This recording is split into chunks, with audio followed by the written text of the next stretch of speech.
Okay, you are live.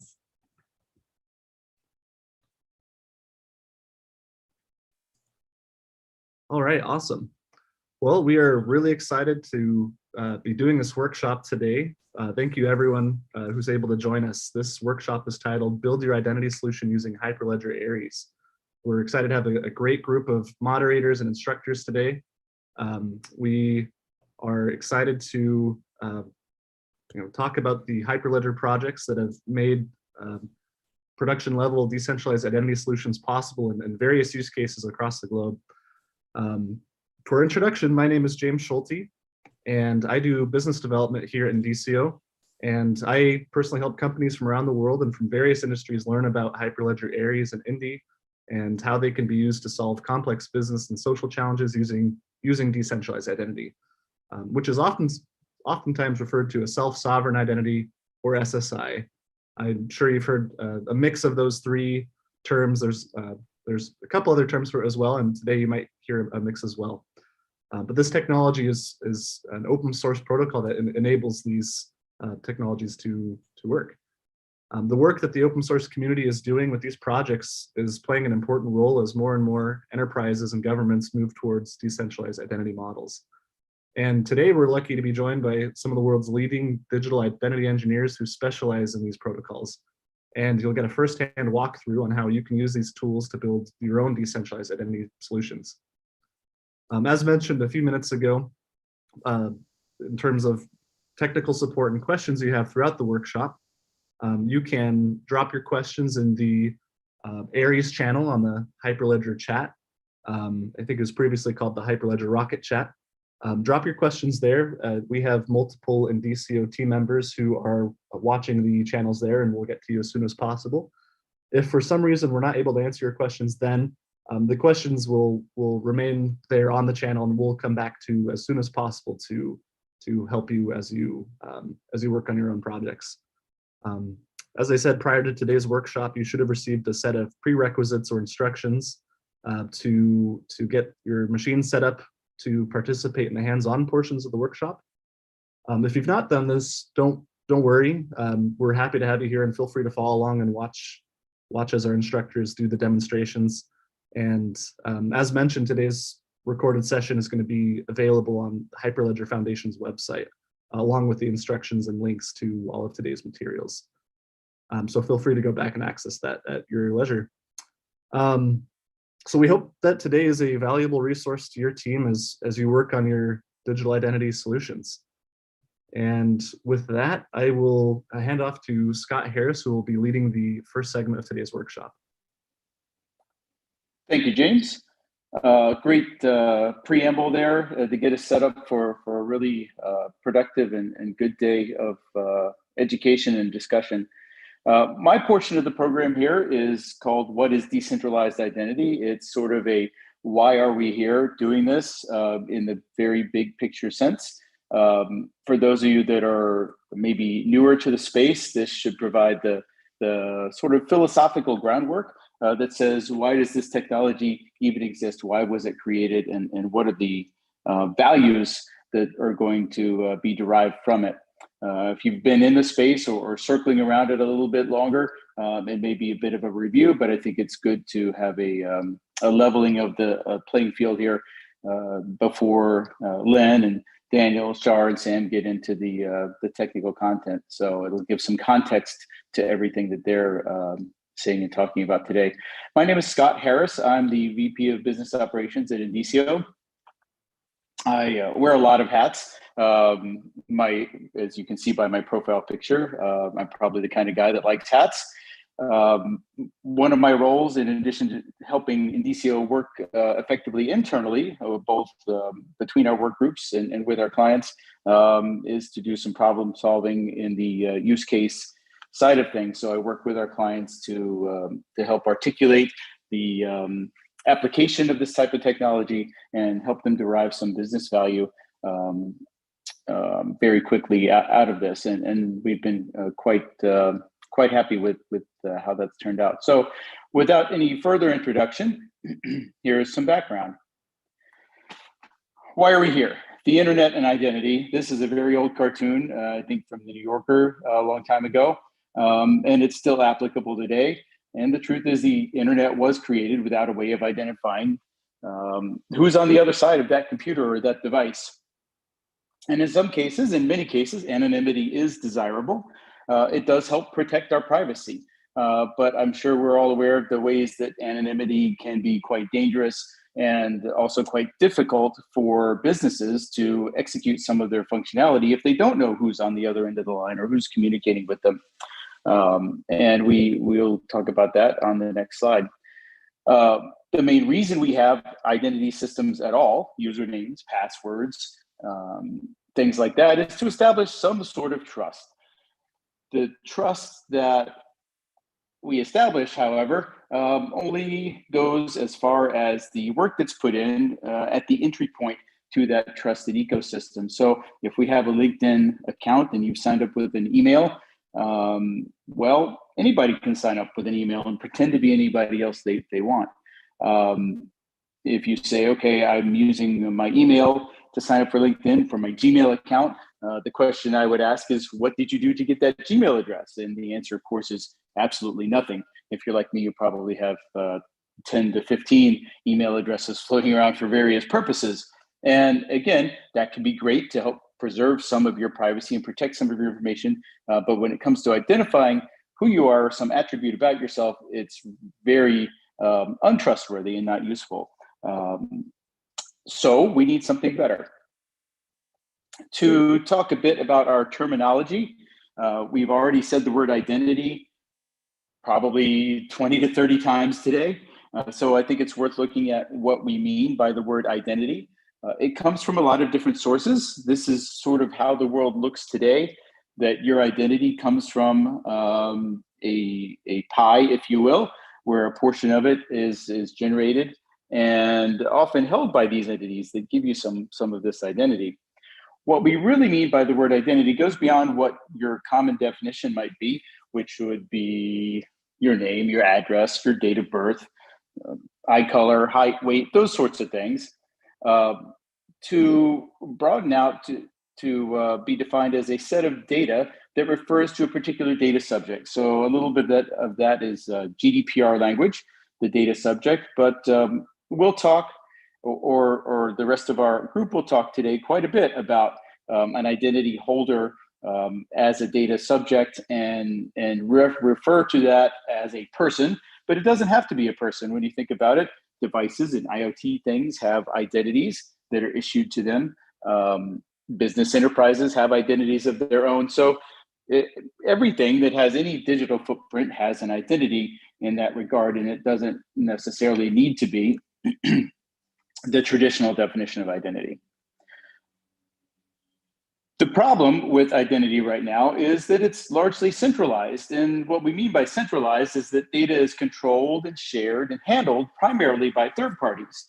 Your digital identity is very difficult to control. Of course, we know everywhere you go, digitally, there's data that follows you along that you generate by virtue of a relationship, and that data is not within your control.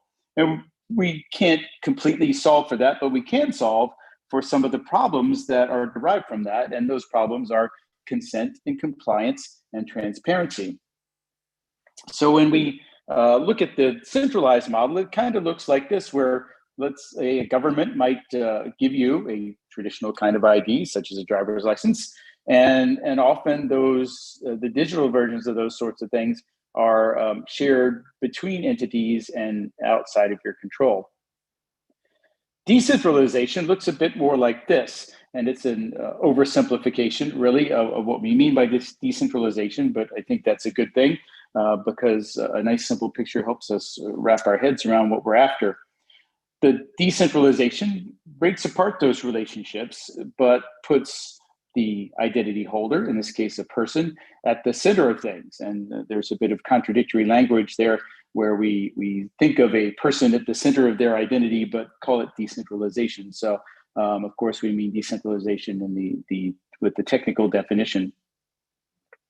But when we break apart those relationships and keep those entities from sharing data behind our back without our consent, it may or may not be a good thing. in some cases, we may give up some efficiencies in order to maintain privacy. And of course, privacy protection and efficiency are two of the things we're after.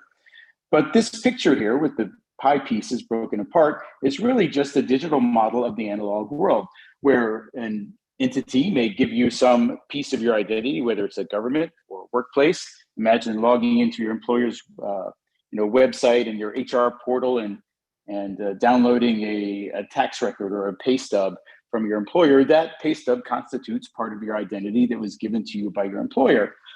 And if you go to apply for a mortgage, you would download that and you would send it out to the mortgage company. So in the old world, the analog world, you would probably print it out and then mail it to them. And now we're trying to do it digitally. So our goal here is to create a digital model of the analog world where you have some control of that. Imagine walking in with your driver's license here to buy an age-restricted item, and you don't hand them your driver's license and let them make a copy of it and say, hey, take it, keep it, do whatever you want with it, don't worry about it. But in the digital world, that is effectively what we're doing with our complete footprint as we go about our interactions and our online relationships. So we want to go and try to replicate as best we can the control that you have in the analog world. So with that, a very brief history lesson on trust and where we've come from and where we are now and where we're headed. In the analog world that I'm speaking of, and I'll throw some dates out there of about 3200 BC when the first writing was recorded that we know of, to roughly 1964, we had a system where it was really easy to trust physical documents because they had some indicator, visual or tactile, of whether a document was authentic. So we have notary stamps and raised seals and special paper and envelopes that are sealed or wax on them, registered mail. We have a lot of ways when you receive a physical document of saying, hey, is this authentic? Do I know where it came from? Can I trust it? But of course, that's really inefficient. And we don't like inefficiency here in our modern digital world. With that, we also had a lot of privacy and control. So not the greatest system. In our hybrid world, the one we're kind of living in today, we've sacrificed quite a bit of trust to gain a little bit of efficiency. So now what we're doing with those physical documents is we're snapping a picture of them with our phone, and now we're sending a JPEG instead of the real document, or we're scanning something, faxing something, and we're gaining some efficiency. But of course, what we're really sending along to that next party is just a digital representation of the document and not the document itself, and it's not trustworthy. And of course, as I described, once it's given over, our ability to control it is minimal. So we sacrifice quite a bit of privacy there. I recently went through a mortgage process and had to email a bunch of things to the mortgage lender, and it darn near gave me a heart attack thinking of all the opportunities for the loss of privacy there. But of course, I did it because there's really no other way that's reasonably efficient. So in the decentralized world, as we build out some of these tools that you're going to see and hear and learn about today, we should be able to gain back almost all of that trust and all of the efficiency and maintain our privacy. So why does that analog model work? Well, as I said, we have ways of verifying what attributes come to you if you're the one receiving some information. And it works because the person receiving it has visual and tactile ways of determining whether that driver's license is real. There's a hologram and it's fully laminated and you haven't cut into it with an X-Acto knife, that sort of thing. And right now, the representations that we send along as representations of an identity piece, of course, have those risks and costs associated with it. And that's a big reason why we're here today, is that the business world has recognized that there's a massive cost to fraud, to losses and hacks and things like that. Imagine, you're trying to verify who someone is, and I did it this morning, where let me verify your email and send you a 2FA prompt. And of course, we all know that no one's ever given over control of their email address to somebody else. So it's really only as good as as the actual system that you're using. What we're after here is trust in the data, trust that we don't have. And trust comes in two forms. It comes in the form of integrity, which is being able to identify if the data is real, or in other words, has it arrived to you as it was created and issued by that issuer? And another way of saying it, has it been altered or tampered with? Again, the analog documents have some really nice ways of identifying whether someone has put whiteout over the page to change their birth date. So we want to get to be able to verify data integrity. We also want to verify authenticity, and authenticity means, can I trace it back to its source? Do I know where it came from? And if you have those two things, you can trust the data. Now, whether you execute a business decision based on that trust is really up to you as the person receiving it. But at least you can know that it is real, it's unaltered, and if it comes from a source you can trust, you might let that person who's sharing it with you go further along in your business processes. Behind that trust is something we refer to as governance, and that can be, I could talk 4 hours on governance just alone, but we won't do that today. A couple of quick slides. Governance comes in two layers that helps us trust that data.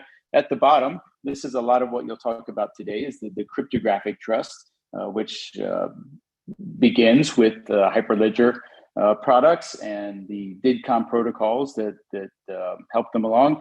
And then there's the human trust, which is contractual agreements and the legal framework that says, hey, we're going to issue a credential and let someone take possession of it, and then here's a way we can present it.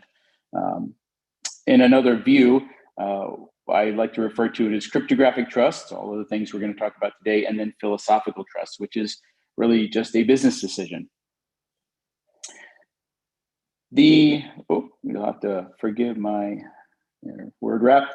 The participants in this trusted ecosystem are usually placed in this sort of triangular relationship where we have an issuer of a credential here on the left who gives some data about this data subject, so their identity in some form or another, to a credential holder who then takes control of that, just as you would in your analog wallet.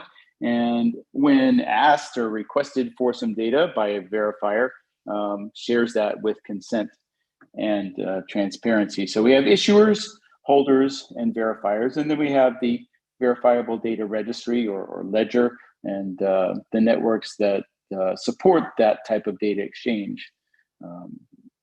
No more on that from me, because smarter people than I will tell you about that part of it. The nice thing about this from a privacy point of view, remember we want to maximize trust and privacy and efficiency, is that the PII type of things, when we're speaking of humans as credential holders, stays with the data's owner or the authorized controller of that data. If you're not talking PII per se about a person, if you're a business enterprise and you have an identity and you're exchanging information this way, it allows you to maintain control of sensitive business information as well. The ledger that will constitute the bulk of our content today, pardon me, is just the means of verifying those two things I already described: authenticity and integrity of the data. So the data itself stays up here kind of above the line, from the issuer to the holder and given to the verifier. The question, to trust or not to trust, is really not ours to make in the context of what we're talking about today. The verifier who receives that data can trust that it is authentic and has integrity, but whether or not they trust the issuer is up to them. And a very simplistic example would be if I were to share, let's say, a driver's license to buy an age-restricted product, the verifier who's selling me that product can verify that, yes, it has integrity. I haven't changed my birth date, and it came from the Motor Vehicle Association. Okay, so now it's got integrity and authenticity, and they can do the head scratch and say, I really trust that Motor Vehicle Association, so I'll let you buy that product. However, if I was issued and held and presented as proof of age a Dunkin' Donuts or Starbucks driver's license, the verifier can still say, yeah, you haven't tampered with it. And yes, it's authentic. It did come from Dunkin' Donuts, but no, we're not going to trust that as proof of your age because we don't trust them as as a source of your age. So to trust or not to trust is really a business decision in the end. Some quick use case examples to help tie what I've just said to the real world. In the case of issuers, we can think of, let's say, a government agency or entity that wants to issue you a credential that says, hey, you live here within the scope of my domain here. And the first thing the government might ask you to do is to validate your identity, either using a mobile app or even by showing up in person and saying, hey, here I am, and here's my driver's license. And if they do that, you can see where they need that analog assurance of who you are. However, once they've validated your identity, they can take some more information from a holder's wallet or application and give you a government credential. In this case, we'll call it a government residency credential that says, hey, you do live here, we know who you are, and we've got you in our database that we already have permission to have you in from you. And we're going to give you this residency credential. So now you might go to a bank and go to their bank website and scan a QR code and present your government residency credential as proof of who you are and those data attributes that refer to you, the data subject, and that have been given to you by the government as an issuer. And the bank can say, okay, let's request some of that data. You share it with transparency. You share it with consent.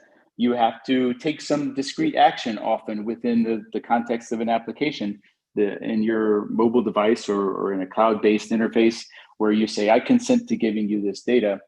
And then the bank says, hey, we can verify it. We can go and check that it has integrity, and we can check the source, and it is authentically from the government, and therefore you can open your account right now in 10 seconds rather than having to come in and show your ID and show your face and all that sort of thing.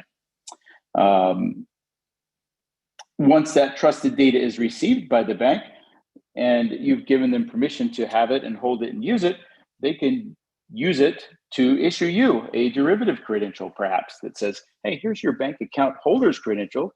It's in your device, and we're going to let you log into your account now using this, or we're going to let you transfer funds using this, or open a second account using this, because we know who you are, and we have been able to delegate that trust from its original source. So before we get into the bulk of the content here, a couple of notes on the roles and the conventions and some of the language we'll use. The code architecture that we're going to talk deeply about, of course, centers around the Hyperledger products here, Ursa, Indy, and Aries. So you'll hear those words repeatedly. I'm sure you're familiar with those. We have some basic building blocks that go with the real world execution of this. So we'll have cloud agents. That's a lot of what Daniel and Shar are going to talk to you about. Lynn is going to talk to you about the Indy layer of it here.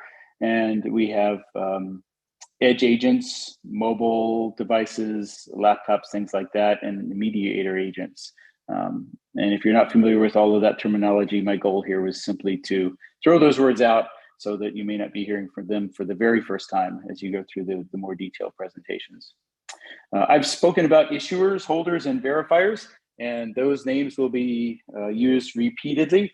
So an issuer is a creator of a verifiable credential given to a credential holder, the data subject or data owner, and then shared with someone who wants that data, a verifier. So issuers, holders, and verifiers are throughout our day today. And again, I will fix that real quick for you. We also use some real world names, Bob and Alice. That's sort of it's not new to the identity community or unique to it. Bob and Alice are thrown around in a lot of other use case examples, but you will see Bob and Alice repeatedly here. Sometimes as issuers and sometimes as verifiers.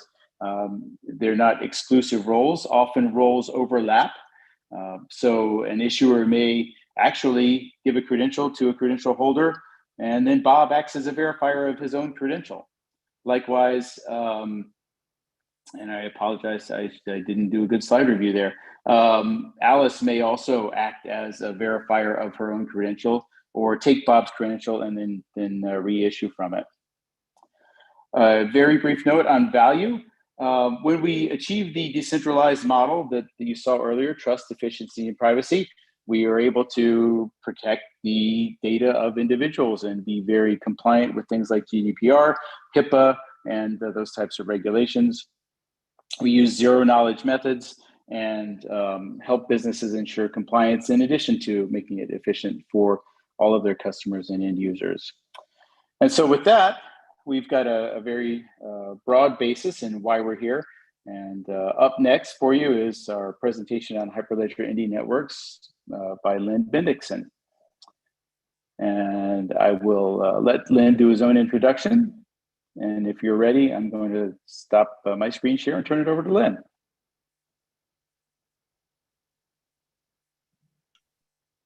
Excellent, thanks, Scott. Just a few housekeeping items here before I get started. There will be a 5-minute break after I'm finished with my 20-minute or so session here, or portion of our training today. And I just call your attention to the handout here. I'll put a link again in the chat, because we'll be using this during mine, copying stuff from here, or you can go to some of the links that I'll be referring to.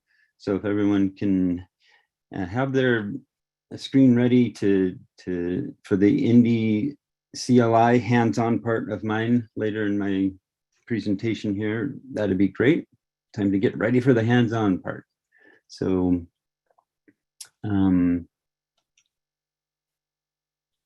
into my slides. I'm going to have my slides looking like this, a little bit funny for you, because I need to go back and forth and click on links and stuff for mine as part of the hands-on stuff. So apologies if it looks a little weird compared to how nice it looked for Scott's part of it. But I'm going to be talking about some of the tools.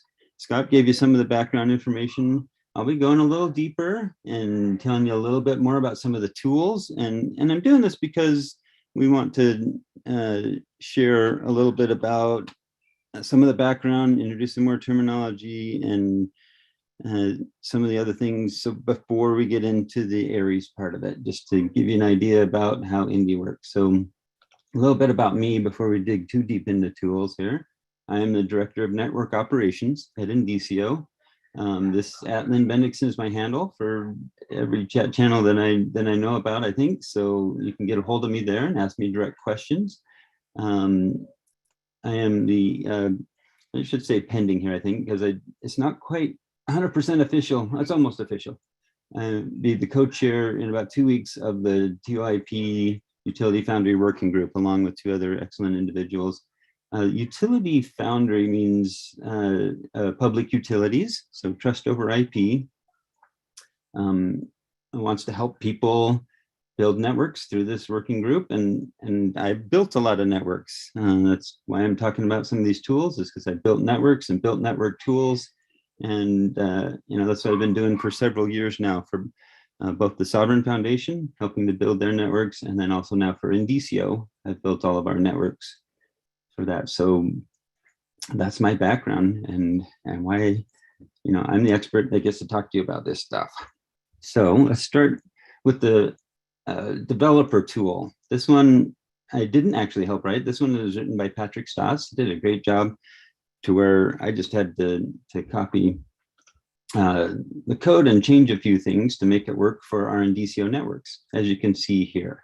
So you can go to your link, like I just clicked on it, and browse around in here if you want to. I'll talk just a little bit about this and give you an intro to what all this means here. Essentially, this displays 3 of the sub-ledgers that are on the network, right? So the Indicio testnet and other Hyperledger Indie networks have multiple subledgers on them that constitute what we call the ledger. So there's a little bit more terminology for you there. Essentially, the domain ledger, subledger, is the main part where you get to add in DIDs. That's what NIM means, is a DID. And then schemas to help build your credential definitions, which is this one, the credential definition. So people are out here testing on this thing, 46,800 writes to our domain subledger on the testnet. It's getting a lot of use. So writing things out here is what an issuer does. Scott talked about issuers. To be able to issue credentials, you have to have these things on the ledger. Anyway, then this pool ledger has the nodes of the ledger in it, and then the config ledger, subledger has the rules about how to run the ledger, following the network governance. And there's other things out here. We'll let you go and click on them and see. It shows more details about all this stuff, but it's just going to give you a high level introduction. And later on, when you add your an endorser to the network as part of our hands-on stuff, then you can come look out here and see your endorser right here on the Indicio testnet when we get to that point. So that's part of why I show that one. Before we get too much further, I just mentioned the word endorser. I should talk a little bit more about roles. Scott talked about roles outside of the ledger, the issuer, holder, verifier. For the network itself, the names of the roles on the network itself are the following. Some of them are these ones here. The trustee is the one who writes those administrative transactions to the ledger. So for the pool subledger and the config subledger, a lot of the administrative transactions will go into there, and they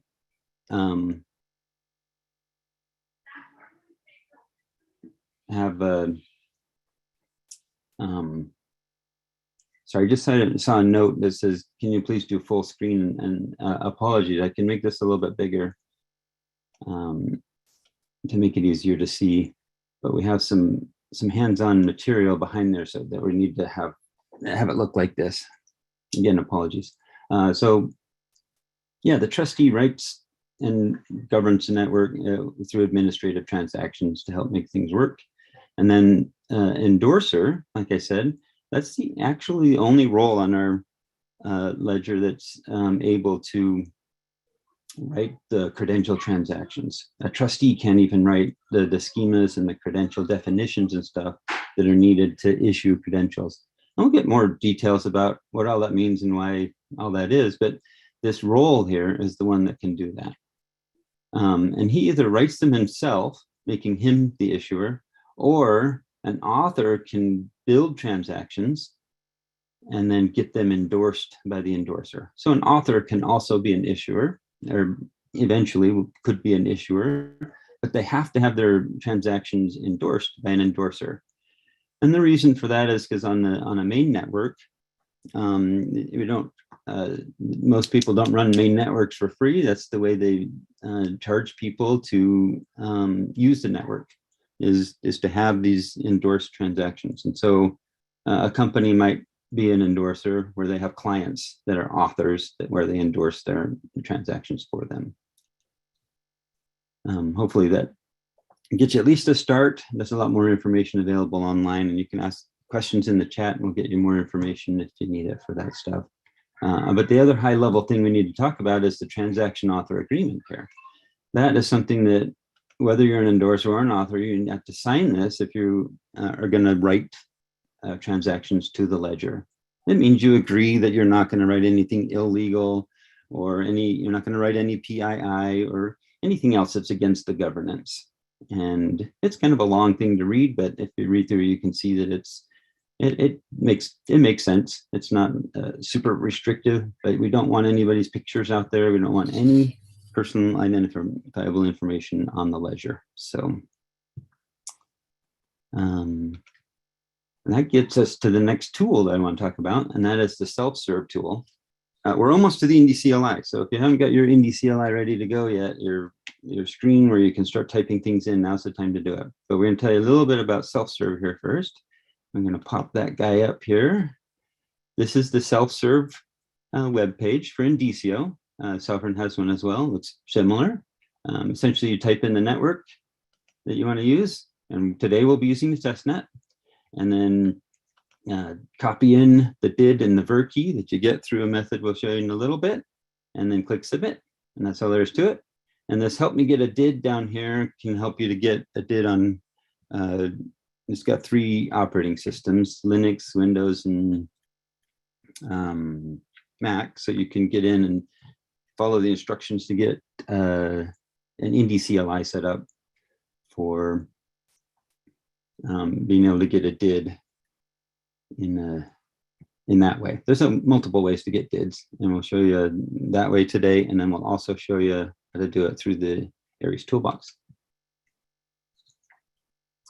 Okay, we're ready. Are you guys ready? Here we go. Indy CLI. We're going to open up our handout, I think we called it, and our command line here, and we're going to have you guys follow along as we set up the Indy CLI to be able to do things in it. The Indy CLI is kind of more of an administrative tool. It's very manual and hands-on, but it helps to show you the basics of how a network works, and working in that will give you some of the background and underlying things to help you know what's going on. So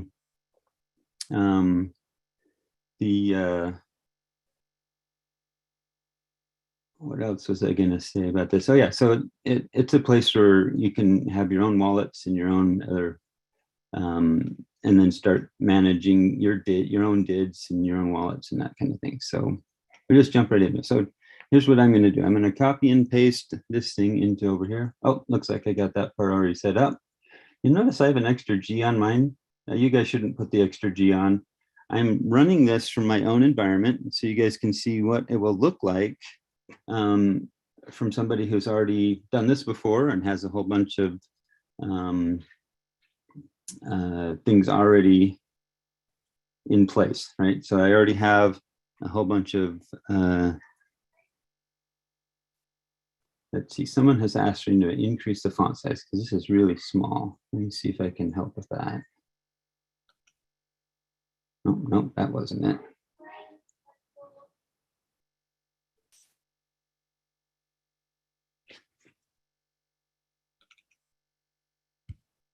Oh, I just messed up.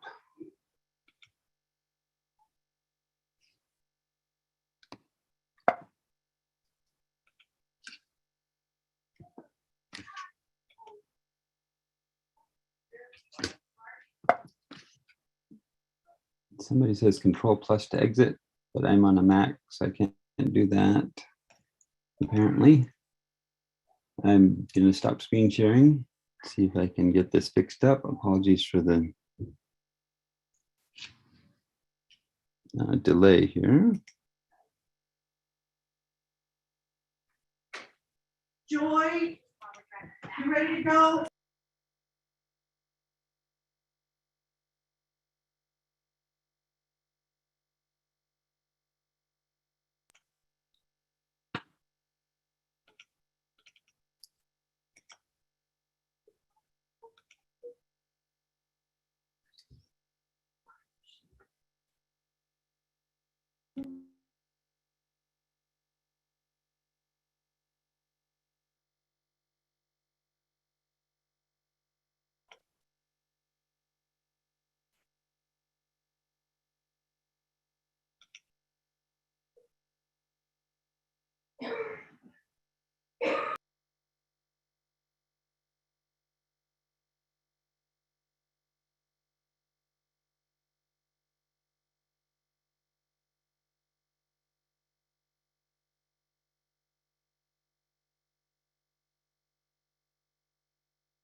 Okay, so sorry about that.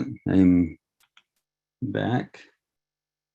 And apologies, I won't be able to increase my font size because I was unprepared for being able to do that. So let me start over again here.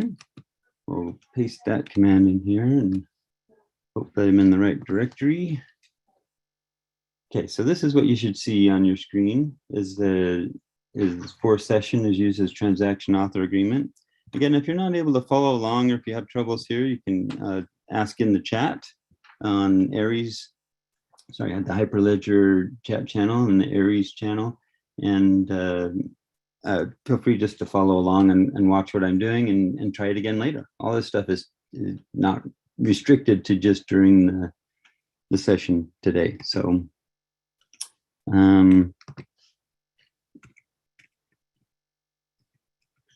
we have I already have a test net, so I'm going to need to create a test net with an extra T on it, but the rest of you shouldn't have any pools on your system. So actually this pool isn't creating a new network pool. This is, as pool kind of means a pool of nodes that make up a network, but this is a pool handle that points to an existing pool. So we're making a pool handle on our system, and now we have the testnet pool handle there, and we'll just go ahead and connect to the DCO testnet. One more quick comment. Oops. I forgot to add the extra T on the end of that one. I have another thing here, so I'm going to try that again and get to the right testnet.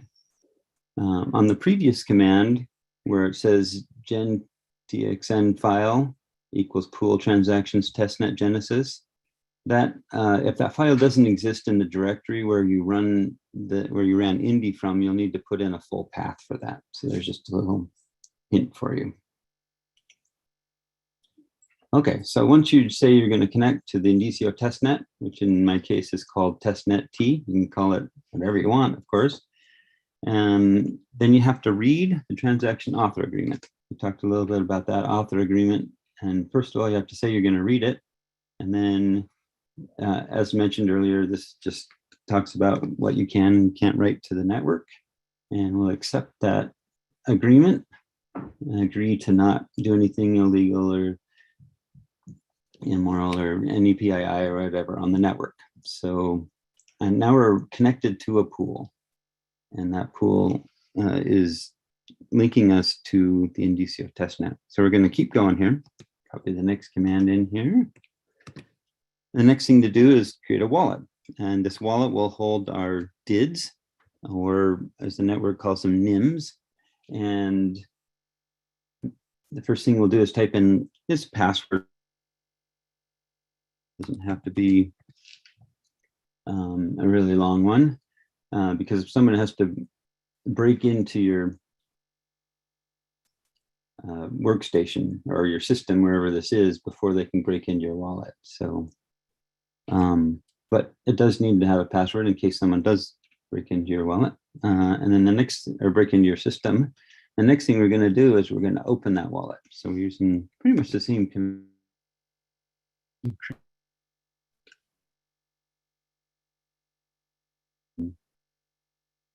Put in that same password that we just did.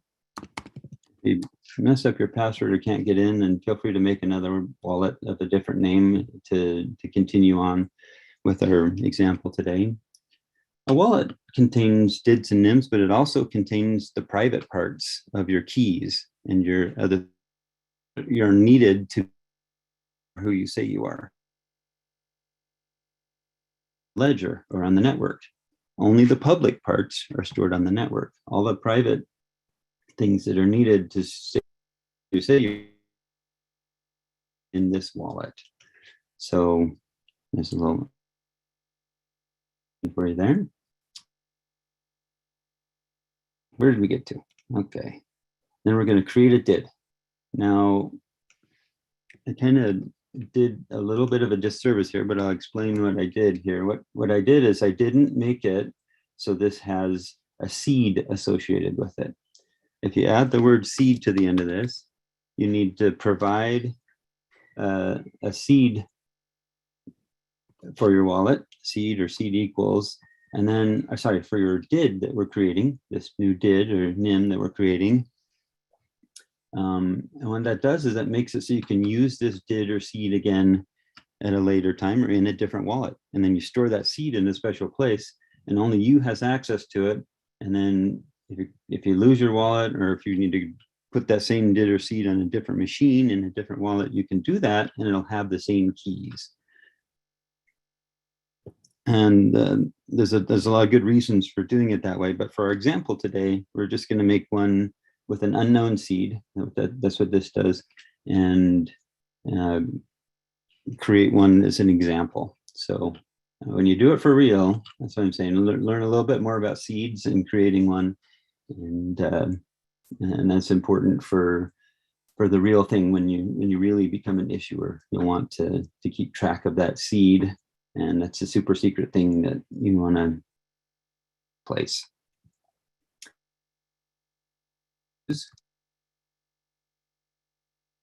In the first letter of it and hit tab.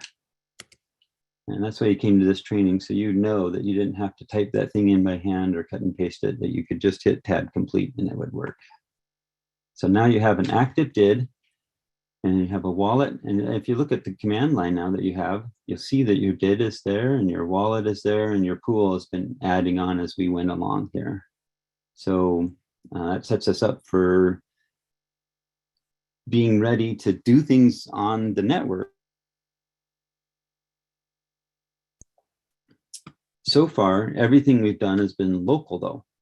We set up a pool handle locally and connected to the network, right? So there's a connection that's there now. But then the wallet and the DID, all that stuff is just sitting here local. Nothing is on the network yet. So just to keep you in the loop there. So we're just going to type help by itself now and show you what that does. And that shows us that there are essentially the thing I want to point out here is that there are 5 major command groups. We can ignore the payment address one here. That's a capability of the network that's not been put into place. It's not something that we have set up or using right now. It's essentially the ability to make on-ledger payments. So we won't go over that one. But we have talked a little bit about what those are all about already from our examples. But we haven't done much with Ledger. Ledger is the link to comes in this Ledger command here. So we're here, but probably won't go through them all. We're running out of time for my portion here, but we just going to show you that you get a list of all the pools. When you do a pool list on yours, you'll just see the one pool that you've created. So you see all of my wallets there, and then I created a new wallet, so it should be only one DID in my wallet, just like there's only one wallet. And again, when we here what that DID is, so when you're creating a DID and you want to keep track of a whole bunch of them, it's helpful to add the metadata on when you're creating it so that you can keep track of which one's which. It's just a little hint as to what it was doing there. Anyway, so let's jump into the Ledger command a little bit. If you hit Ledger and then you don't type in tab, you just type the tab key twice. It does a tab complete and shows you all the different commands that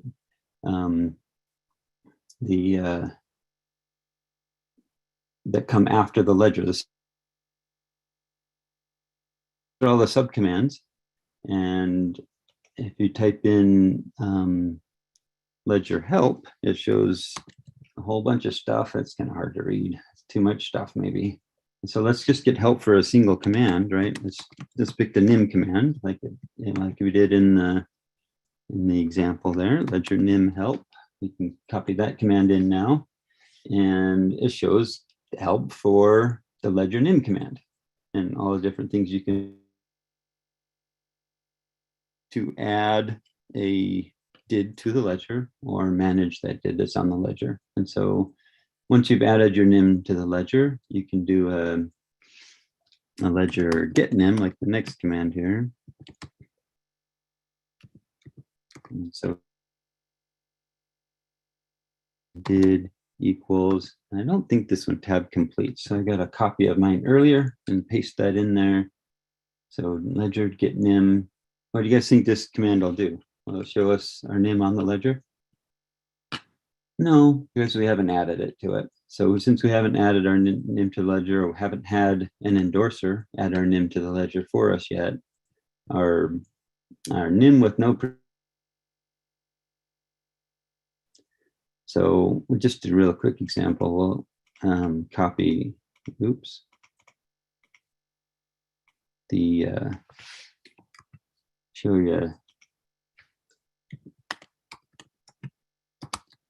that you can, what the output looks like when you have a did that's actually on there. And what this is this is my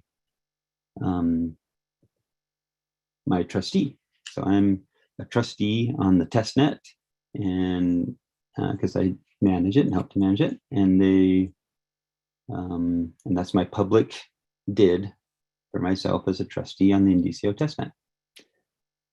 So I think we're ready for our break.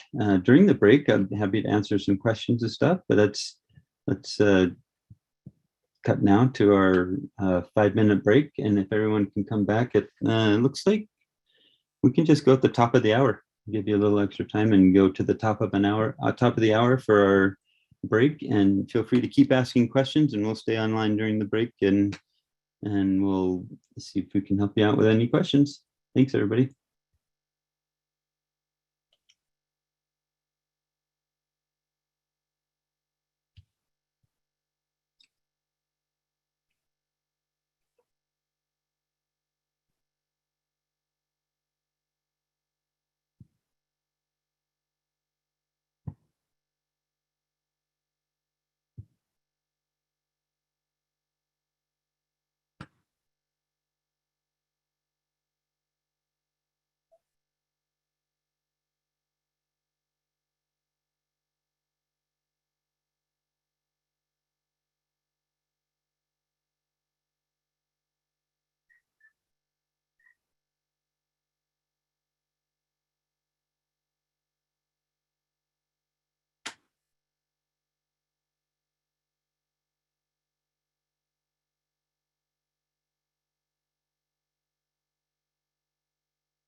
Okay, we're now at the top of the hour, so we'll go ahead and kick into the next section here. So let's see. So I'll first start off by thanking everybody that's presented so far. The intro to decentralized identity as well as the indie network tools is all building up to what we'll be doing in this section, which is our introduction to Hyperledger Aries and some of the tools and code bases that we tend to work with here. So my name is Daniel Bloom. I guess I should go to my intro slide. I am a software engineer at Indicio. I like to think of myself, at least, as a veteran of the community. I've been here for a while, started at the Sovereign Foundation and then later joined at Indicio. And I have been working in this space since before Hyperledger Aries was even around, back in the day when it was the Indie Agent working group underneath the Hyperledger Indie project. Today, I am a committer on the Aries Cloud Agent Python code base. I get to put in my 2 cents on pull requests and features as they get added. And I am an active contributor there as well as within the ActivePy plugin ecosystem. Joining me today for presenting these slides is also Shar, so I'll turn it over to her to introduce herself as well. Thank you, Daniel. As Daniel said, my name is Shar Howland, and I'm a software engineer at Indicio Tech. I'm an active developer on the Aries Cloud Agent Python ecosystem, working on developing plugins and other purpose-built agents and protocols. And I'm very excited to be here today and talk about Hyperledger Aries. So I will hand it back to you, Daniel. Cool. So today, as we go through this introduction to Hyperledger Aries, we will be focusing on these areas. So we'll start off with a general, what are agents? Then describe in a little bit more detail some of the tools we'll be using, specifically Aries Cloud Agent Python and the Aries Toolbox today. And then give you some of the conceptual background while discussing protocols and messaging that kind of lay the foundation for understanding what's going on in our hands-on portion, during which we'll start up some agents, form connections, issue credentials, and verify those credentials. We have a handout accompanying these slides. This is maybe the 5th time we've brought it up, so hopefully you've got it up by now, but you can scan that QR code or enter that address. I've also put it into the Zoom chat here. I will do so again just to be certain everybody gets access to it. On that handout slide, you will find helpful resources down at the bottom, but also the commands that we'll be running once we get to the point of starting up those agents.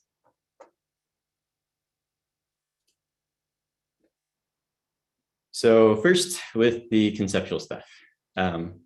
So first, what is an identity agent? To give an informal definition, my informal definition, an identity agent is the piece of software that we use as humans to interact in the self-sovereign identity or decentralized identity world, especially where the native language of a decentralized identity is cryptography, more or less. It's really difficult for us as humans to do all the math involved, so we rely on software, on these agents to help us do that.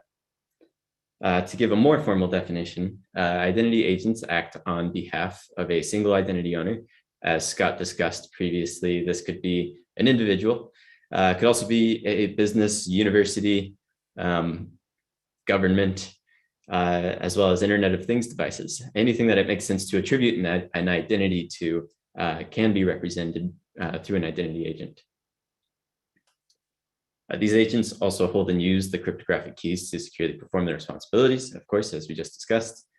And these agents interact with other agents through DID communication protocols, which we will talk about at length in just a moment. So agents are often split up into a few different categories, or at least they're used to help us talk about different types of agents. A common one that you'll hear thrown around, I think, is cloud agent. And as opposed to having any strong implications about the trust of that agent or whether it's using a particular transport or the ownership of that agent, Cloud agent really is a description of the location of the agent more than anything else. It is an agent in the cloud. On the flip side of that, we have edge agents, which are agents located at the edge with the similar, same stipulation that that doesn't necessarily mean that we should or should not trust it or anything of that nature. There are, of course, other types of agents. Ones you might hear are mobile, workstation, server, embedded, browser, blockchain. Anywhere where it makes sense for an agent and an identity to be represented, there's likely a specific enough category that we can use to describe it. So in addition to these descriptions of location, we also have varying degrees of complexity within the agent ecosystem. So starting from the most basic, a static agent, this is an agent that has only a single pre-configured endpoint and set of keys for a single connection. And it does not have the ability to update that connection. This would be useful, especially in my opinion, at least in bridging between legacy systems where REST is the predominant force into a agent and DIDCOM speaking system, using this static agent as the thing that gets triggered on a webhook or a cron job or a RESTful API call. Layering complexity from there, a thin agent might be described as an agent that is able to have a single updatable connection. This might be formed on demand in the cloud. You might think, Amazon Lambdas, for instance.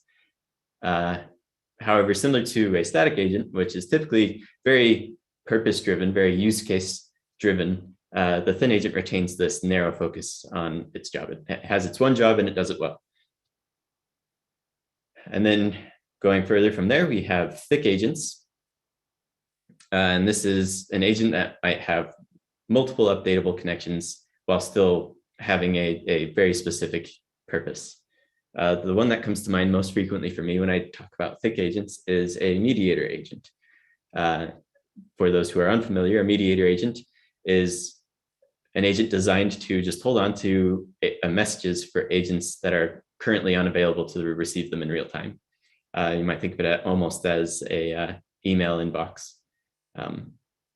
So a mediator agent can service many agents, but its one purpose is to mediate those messages as opposed to, go on to do further interaction beyond mediation. So it would be described as a thick agent.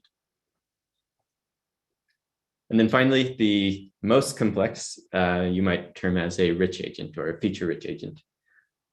These are usually the agents that we as individuals will be using to represent ourselves in our day-to-day interactions, where we're exchanging credentials, forming new connections with people we meet at conferences, whatever use case that we have for agents.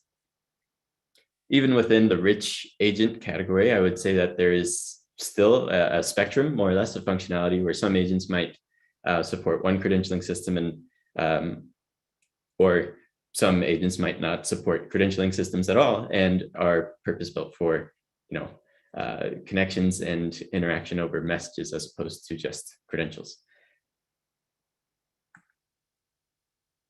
So ultimately, these categories and this gradient of complexity that I've just discussed is kind of a loosely defined thing.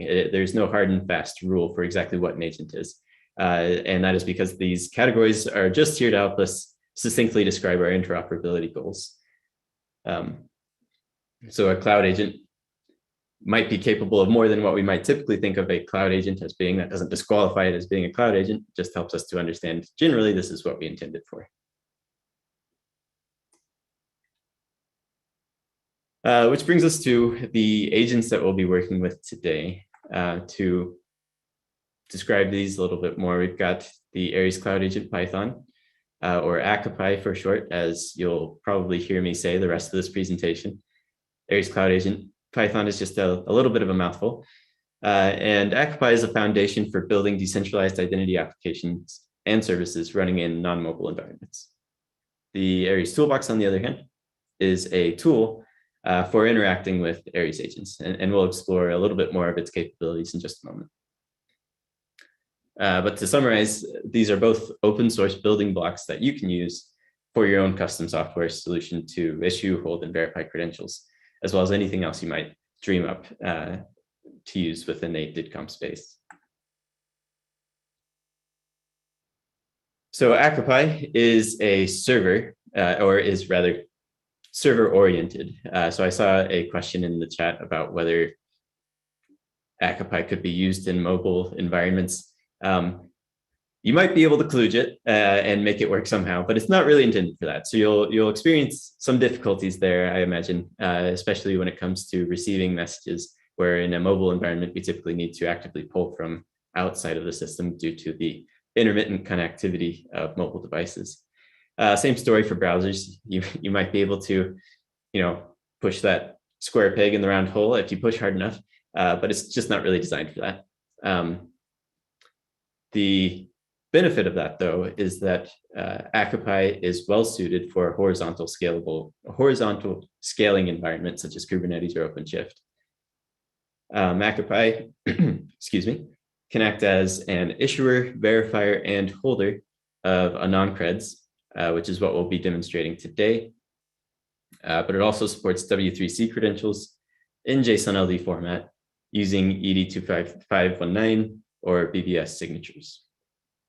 We will not be exploring that in detail today, but I have linked in the handout more reading if you'd like to read in more depth about where support is there and what is possible with W3C credentials versus anon-creds credentials. I will call out that support for W3C credentials is recent. I won't say it's in development still because it is fully functional and available today, but support is ongoing. And as time goes on, I think we'll see a better integration of those systems. Acopi is also capable of revoking anon-creds credentials. This is a whole other can of worms. It's quite a in-depth topic that you can explore. And again, I've left some links in the handout for that if you'd like to dig in a little bit more. We will not be covering revocation today. And then finally, wanted to call out that Acopi supports something we've come to describe as multi-tenancy, or the ability to have a single software package host multiple agents at once in a more efficient than spinning up many pods in a Kubernetes cluster or anything like that. This makes Acopi a pretty good candidate for agent as a service type systems. That, as well as the horizontal scalability that we previously discussed. So Acopi is, again, using the categories that we described earlier, is a cloud agent and is a rich agent. It is feature rich. It is capable of many things. The Aries toolbox, on the other hand, is what we might describe as being a little bit closer to the other end of the spectrum. It is itself an agent, but it's a little special, and I'll describe how in just a moment. So the toolbox is a development and testing tool first and foremost. It's not really intended as an end user product. And the reason for that being not that we don't intend to put as much polish on the toolbox as is possible, but rather we intentionally expose some of the guts of the interactions that are taking place as a way of exploring the interactions, and makes it a really good tool for things like trainings, debugging and testing your agents, and just all around useful, hence the name toolbox here. It's built as a JavaScript application, runs in an Electron window on Vue.js and Element UI as the components that are in use.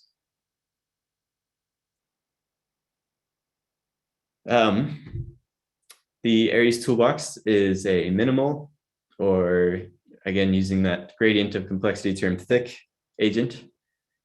It has protocol implementations that are encapsulated into their own components, meaning it's pretty easily extensible if you ever wanted to add your own features to the toolbox.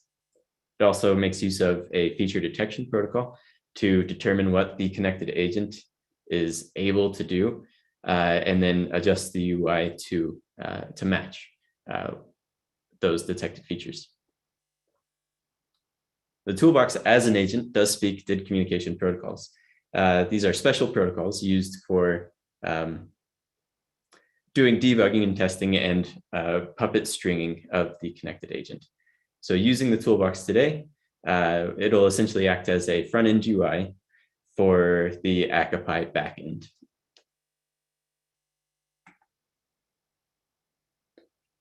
So I wanted to briefly describe at a high level a way of thinking of agent architecture. This isn't the way, this isn't even necessarily the way that Akapai or the toolbox handles things if you were to dig in and look at the actual software components. But at a conceptual level, this is a way to break up the different responsibilities and processes of processing a given message. So all agents will have some form of a transport. This is what we're receiving the raw bytes on. Most frequently, we'll see that the most popular transports tend to be HTTP, which is not to the exclusion of HTTPS. In fact, I think usually we're using HTTPS. And in the agent architecture, this receives the raw bytes and then passes it on to the next components here. I've used the term middleware to describe this section of the stack, but I'm not sure I would really endorse the usage of that continued phrase. I use it instead to draw some analogies between agent architecture and the architecture of an average web server.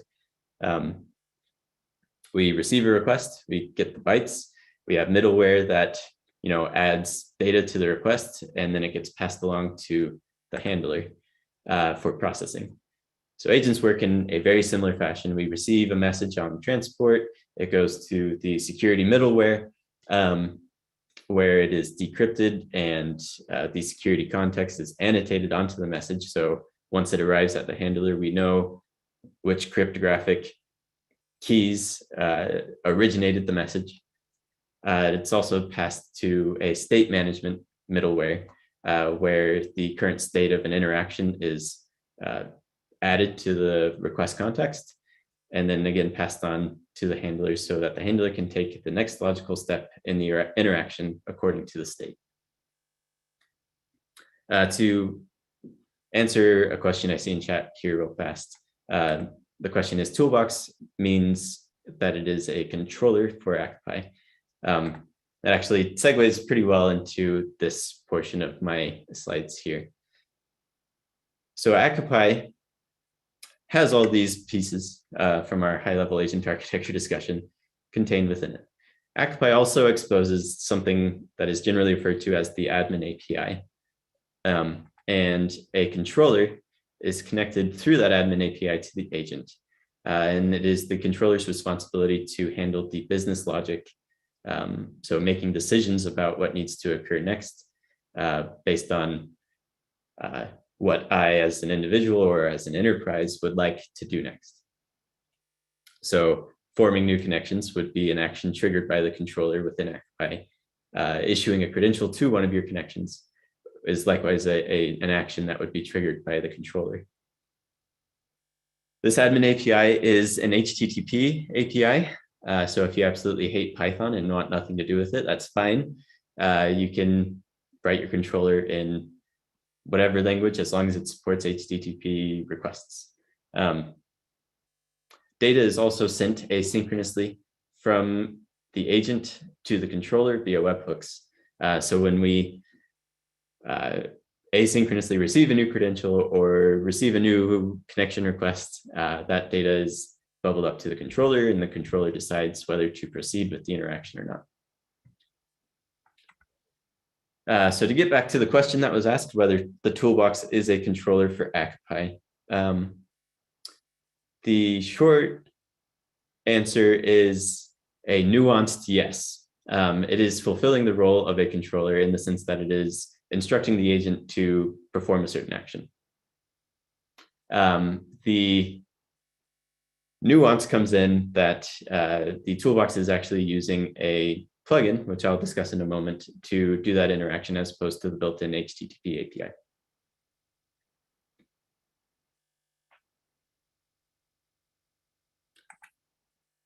So in addition to the controller, which has its own set of responsibilities, as discussed, the agent itself then is responsible for the secret storage and management, So making sure our private keys are kept private and that the private portions of our credentials are likewise kept private. It's also responsible for stepping through the protocols defined by DIDCOM, such as connecting to other agents and issuing credentials. And it is also tasked with interacting with the distributed ledgers. And we'll explore that in a little bit more detail as we go along here. So plugins. I saw a question come up in the chat about this one, so hopefully this answers that one. So Akamai has an increasingly mature plugin system. So it's one of the aspects of my contributions to Akamai that I'm actually most proud of. I've been really pushing for this plugin system. This allows us to do things like additional protocol implementations, making sure that in order to add such and such protocol, we don't necessarily need to push that all upstream to the main Akamai repo. Can also add new admin API endpoints. If you would like to automate a workflow that you do frequently, you could use a plugin to add a new endpoint that performs that for you. You can also add custom event handlers. So instead of making it the controller's responsibility to handle these asynchronous events, you can put it into a plugin, have that occur within the agent itself to perform that, whatever action is desired as a result of that event being fired. There's also the ability to add DID resolvers, where a DID resolver is the piece of software that pulls the DID document from a DID based off of the algorithm defined by a particular DID method. And we've got a number of resolver plugins in the wild today for interacting with the universal resolver instance, for example. There's one built in for DID-INDI, in addition to the native support that Akamai has for interacting with INDI DIDs. There's also an example GitHub DID resolver out there, and there are links to those in the handout if you'd like to explore them a little bit more. You can also plug in message queuing systems, taking advantage of the events within Akamai to, for example, if you want to notify your agent as a service client about a new connection that was formed on their agent, a plugin can help you do that.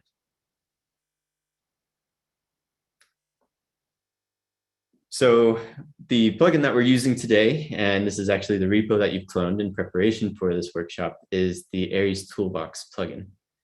This is an indirect protocol implementation.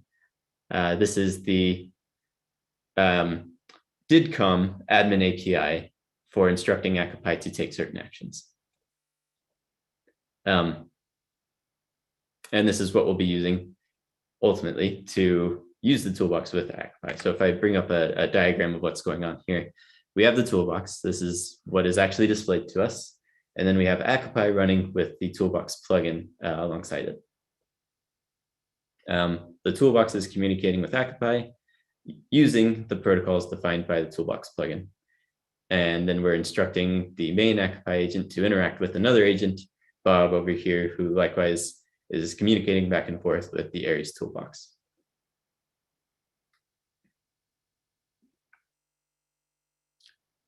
So just a brief call out here. So we're pleased with where the Aries toolbox stands today, but we're already looking forward to a 2.0 version that will help us to better take advantage of new libraries and frameworks that are available today that were not when we originally started the toolbox. Specifically, we'd like to build on top of an actively maintained agent framework as opposed to the kind of one-off solution we have now for just the toolbox. The prime candidate for that is Aries Framework JavaScript. We intend to use React, which just has a little bit more vibrant of a community in general, as well as within the Aries, Hyperledger Aries ecosystem. And is our goal to ultimately have the toolbox resemble a little bit more closely the other agent frameworks underneath the Hyperledger Aries umbrella, and provide us with, in the future, more maintainability and a path forward for DIDCOM v2. So there are a number of other code bases as well that I wanted to call out here. Again, if you absolutely hate Python, you're in luck. There are other language frameworks for Aries available. Aries Framework JavaScript is one that we work with a lot at Indicio in addition to ACPI. It is a TypeScript-based framework that is pretty close to feature parity. There might be some differences in both directions with ACPI. So really good candidate there if you're looking for an alternative to ACPI that better matches your development workflow. There's also a Aries Framework Go. Again, differences in feature parity, but quite mature as well. And then Aries Framework.net, which is built in C# with, again, a similar set of functionality. Those differences in feature parity kind of leads into the next code base we've got here, the Aries Agent Test Harness. This is a, what do I call it? First thing that comes to mind is an integration test style test harness for other agents, but it's at a little bit higher than integration test level. So using the Aries Agent Test Harness, we can take ACPI and another instance of ACPI, and then the test harness will trigger interactions between the two agents, observing the results, and then producing a compatibility matrix between the two agents that were tested. If we're testing ACPI against ACPI, that's not very interesting.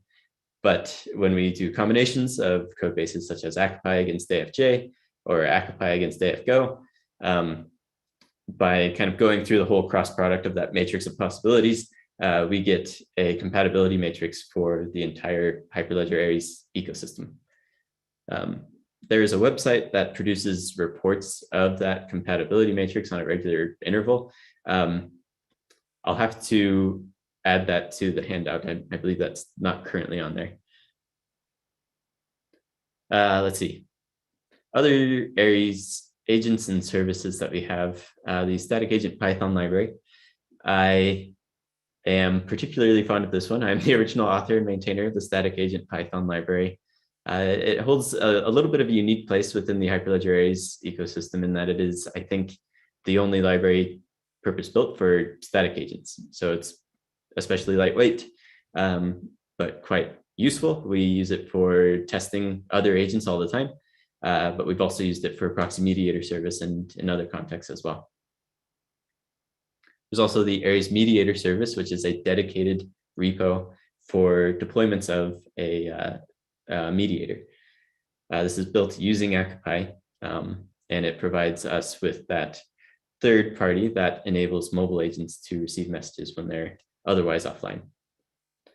And then the last one is a bit of an oddball, the Aries Ascar codebase.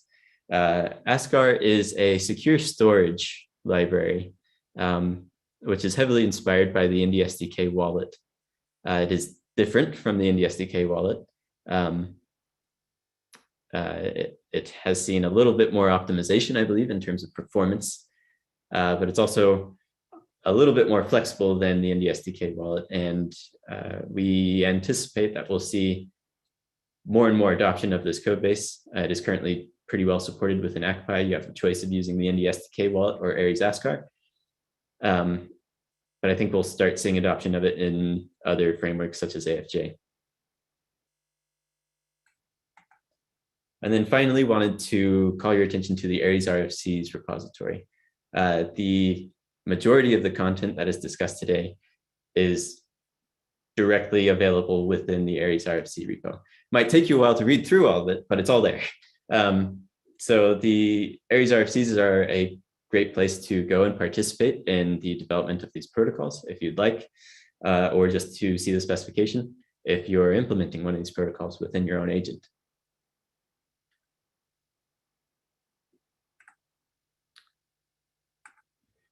There's a good question in the chat that I'll call out here. So Matthias is saying, wondering if there are any light did come for IoT environments. So IoT is a really interesting use case that we have a lot of interest in. The DIDCOM v1 standard, which we'll be using and discussing today, has some crypto requirements that make it difficult to implement on IoT devices as of right now. However, in the DIDCOM v2 efforts, which I think I'll let Sam allude to a little bit more thoroughly as he gets into his portion of his slides, is seeking to address that a little bit more. Even before we get DIDCOM v2 support, IoT devices can still interact in a DIDCOM space by delegating to a hub that is DIDCOM capable, for instance, if you've got a really lightweight device. There are some IoT devices out there, I'm sure, that are crypto capable, but that is not universally the case, of course. Okay, so protocols and messaging.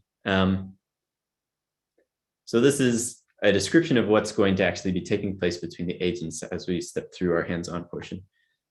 So we'll start off with what is DID communication. I've used that term, I think, a few times without defining it.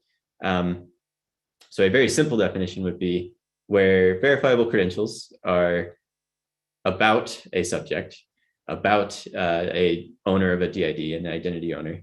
DID communication is communication with the subject of that DID and verifiable credentials.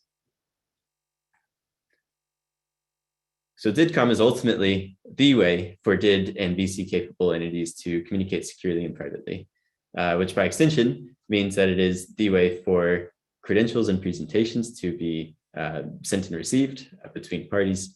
But it doesn't stop there. DIDCOM is also just generally useful as a mutually authenticated secure communication channel between two or more peers, I should say. So you could use it for things like instant messaging, relationship-based user authentication, or in other words, user authentication that isn't strictly reliant on verifiable credentials to make sure that the person I'm talking to is the one that should be allowed to access this particular user on a site. It could also be used for buying and selling, negotiating, whatever. Lots of potential use cases there. VCs, I should call that out, thank you, is verifiable credentials. I should probably call that acronym out before using it again.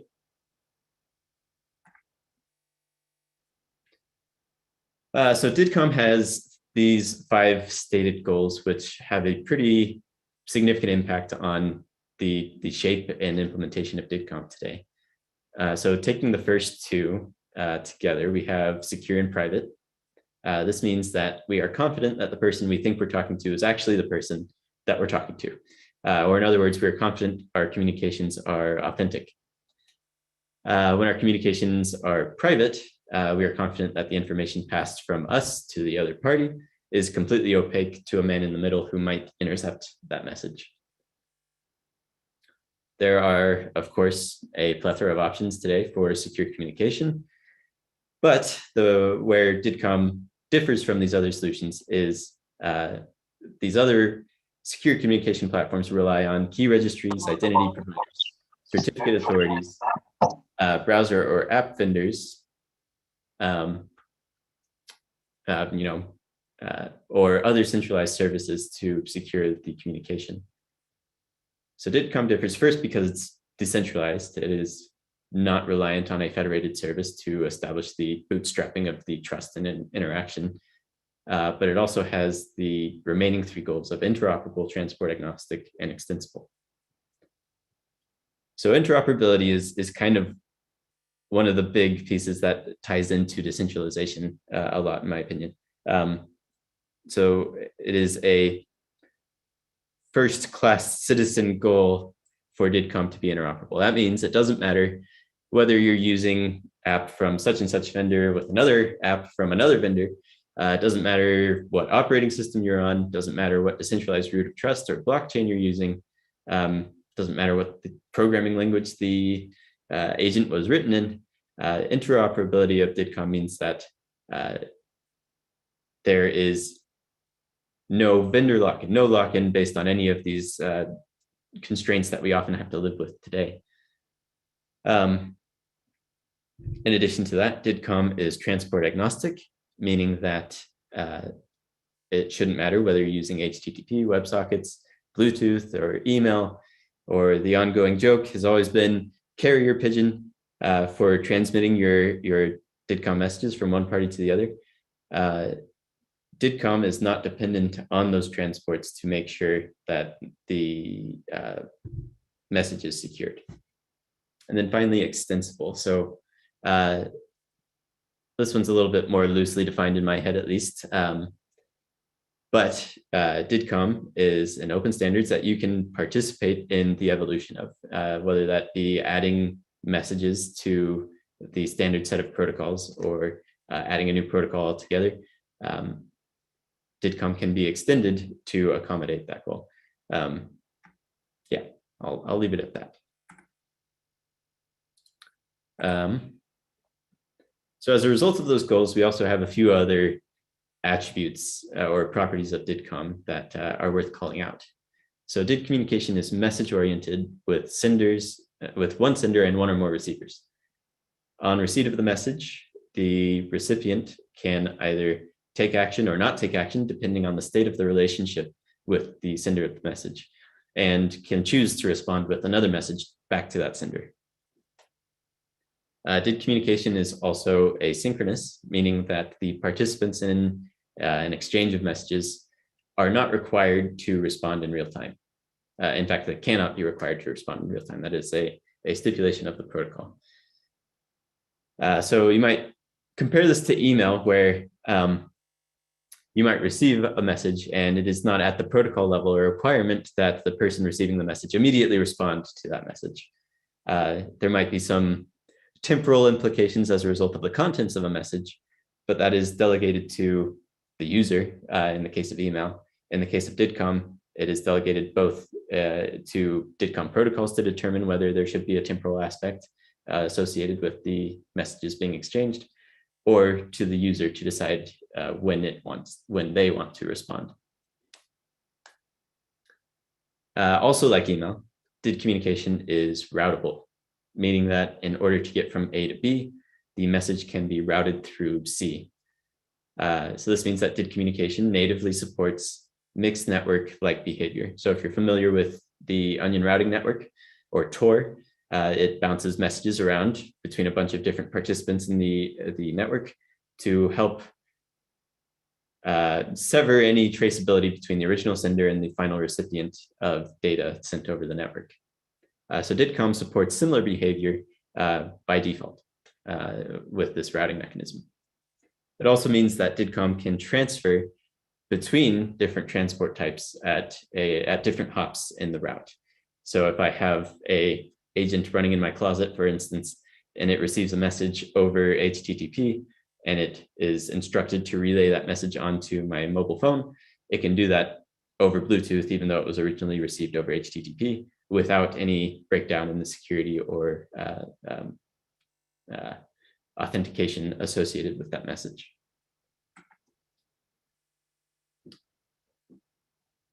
So there are some interactions between these different goals and properties that are worth calling out. First, the security of DIDCOM is not dependent on a given transport. I think that's kind of a logical follow-on to what I just previously discussed, where we can transfer between transport protocols.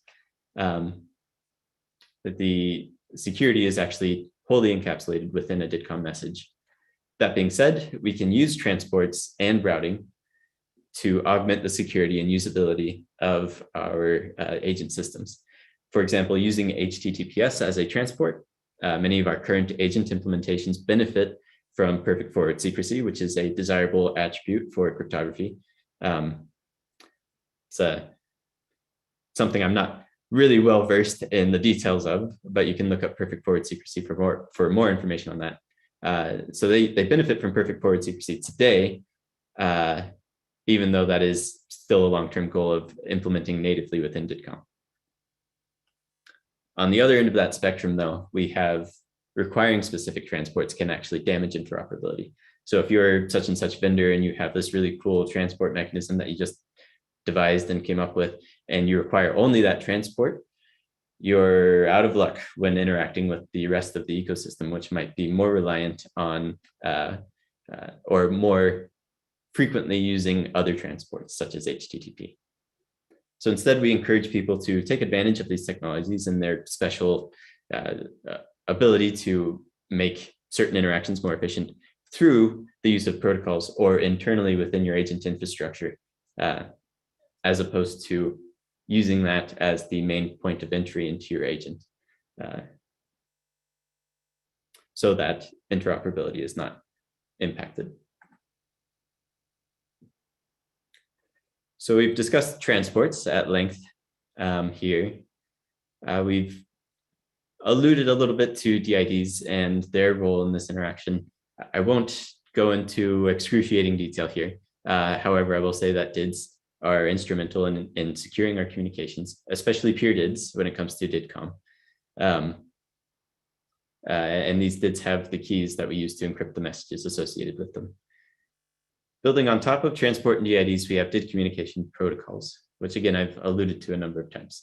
So moving on to a more formal exploration of these protocols, to use a phrase coined by Daniel Hardman, a DIDCOM protocol is a recipe for stateful interaction. There are many layers underpinning DID communication that have their own protocols associated with them, such as TCP, HTTP, managing DIDs, the communication channel used from a user of the Indie network uses a different set of protocols, as well as a different set of protocols for the actual update process, like the algorithm used. And then cryptography also has its own protocols in the form of, Diffie-Hellman key exchanges and others. So DID communication protocols should not be confused with any of these lower layer protocols. Instead, DIDCOM protocols build on top of these lower layers to define protocols with real-world social value, such as forming a connection, requesting and issuing credentials, proving things, buying and selling, all that fun stuff. So DIDCOM shares some thought space with the world of REST today, which is our primary interface for interacting on the internet. It warrants a little bit deeper comparison. So REST stands for representational state transfer. DIDCOM is message-based stateful interactions. REST depends on a client-server model of thinking, where the server is generally considered to be the source of truth, and the client is dependent on the server. In DIDCOM, the participants in an exchange are by default peers with roles that are defined by the protocol. On a protocol by protocol basis, the role of one particular participant might mean that they are to be trusted to be the source of truth for a particular aspect. But at the most basic level, DIDCOM does not inherently have that client-server model involved in it. REST is a one request, one response style system, whereas DIDCOM can exchange many messages in order to complete an interaction back and forth between the two parties, not just one there, one back. REST uses HTTP methods to indicate which action that should be taken. DIDCOM is, of course, not dependent on HTTP, as it is transport agnostic. And the action is determined by the message type included in the DIDCOM message. REST uses paths to, again, indicate action, whereas DIDCOM uses these message types for the indication of what action should be taken. And then REST uses paths routed to handlers. And in a similar fashion, DIDCOM uses message types to route to a specific handler for a message. So to have a well-defined stateful interaction, a protocol needs the following ingredients: the name and version of a protocol, its URI that identifies it, its messages, the roles that the sender and receiver can take in the protocol, and then essentially what is a state machine of how those messages and roles are expected to proceed. And then finally, a protocol also can define the set of constraints that it imposes on the interactions, such as I am requiring that messages received in this protocol must be encrypted end-to-end from an already known sender, so an already established connection. So let's take a look at an example message here from a specific protocol. This is the basic message protocol the basic message. And this is the general shape of it. So analyzing this message type here, we can pick out the different pieces of the protocol described. So basic message is the name of the protocol. Version was 1.0. Unique URI for this protocol is https://dipcom.org, basic message 1.0. There is one message in this protocol, which is just the message, which is perhaps a little confusing. There's a sender and receiver role. There's no real state changes, and the events are just send or receive, with both of those resulting in a start to finish, just very simple interaction. So this basic message protocol is a very simple, or basic, if you will, instant messaging protocol for agents. This is more of a toy protocol as opposed to really intending to be the ultimate in instant messaging between DIDCOM connected peers. But it is a basic protocol that we can look at and explore and implement early on in our agent's development life cycle to ensure communication is flowing. So in this message that we just looked at, we have here at the top a type attribute. So the type of this DIDCOM message is a URI that resolves to documentation for this message. But beyond that, it also helps the receiver of the message identify what to do with the message, so that routing the message type to handler aspect that we discussed previously. In this message type, we've got the https://didcom.org. This portion of the type is referred to as the document URI, and it also serves as an identifier of the body that created or standardized the protocol. In this case, it is an official didcom.org protocol. Let's see. The first portion of the path following the document URI is the protocol name, which is in this case basic message. And then the next portion rather is the protocol version. This version is loosely following the semantic versioning specification, if you're familiar with that. I say loosely because we can see here that it is omitting the patch number, which is generally required in semantic versioning. Patch number would be accepted, it's valid. The reason why it is omitted in this case is where patch refers to a fix to a major and minor version that does not impact the external API. Since DIDCOM itself is more or less an external API, the patch number can be omitted without loss of meaning. So finally, the last part of the path here is the message type or name. In this case, again, perhaps slightly confusingly, the name is message. This will differ for other protocols and other messages. And everything that precedes that message name is referred to as the protocol identifier URI. And then taken as a whole, this string is called the message type URI. So the message type dictates what attributes are expected to be present in the message. So as dictated by the basic message protocol, we will expect to see a localization decorator attribute, a sent time attribute, and attribute in the message. I won't go through all the attributes here, but just as a simple example of another type of message that is sent, this is the offer credential message from the issue credential protocol, version 1.0. And this, of course, includes the R type string that helps us identify what the heck it is and what attributes to expect. And then we expect to see a comment, a credential preview, this offers attach object. And this is, again, defined by the issue credential protocol. Excuse me. So there are two layers that ultimately combine to form interoperable DIDCOM messaging. The agent message, which is what we've been discussing so far and what is typically meant when we say message, and then the encryption envelope or packed message. An agent message is a message sent between identities to accomplish some shared goal. Again, those basic messages, those offer credential messages, all those things. And then the packed message is a wrapper around that agent message that enables the message to be securely delivered and sealed while in transport from one agent to another.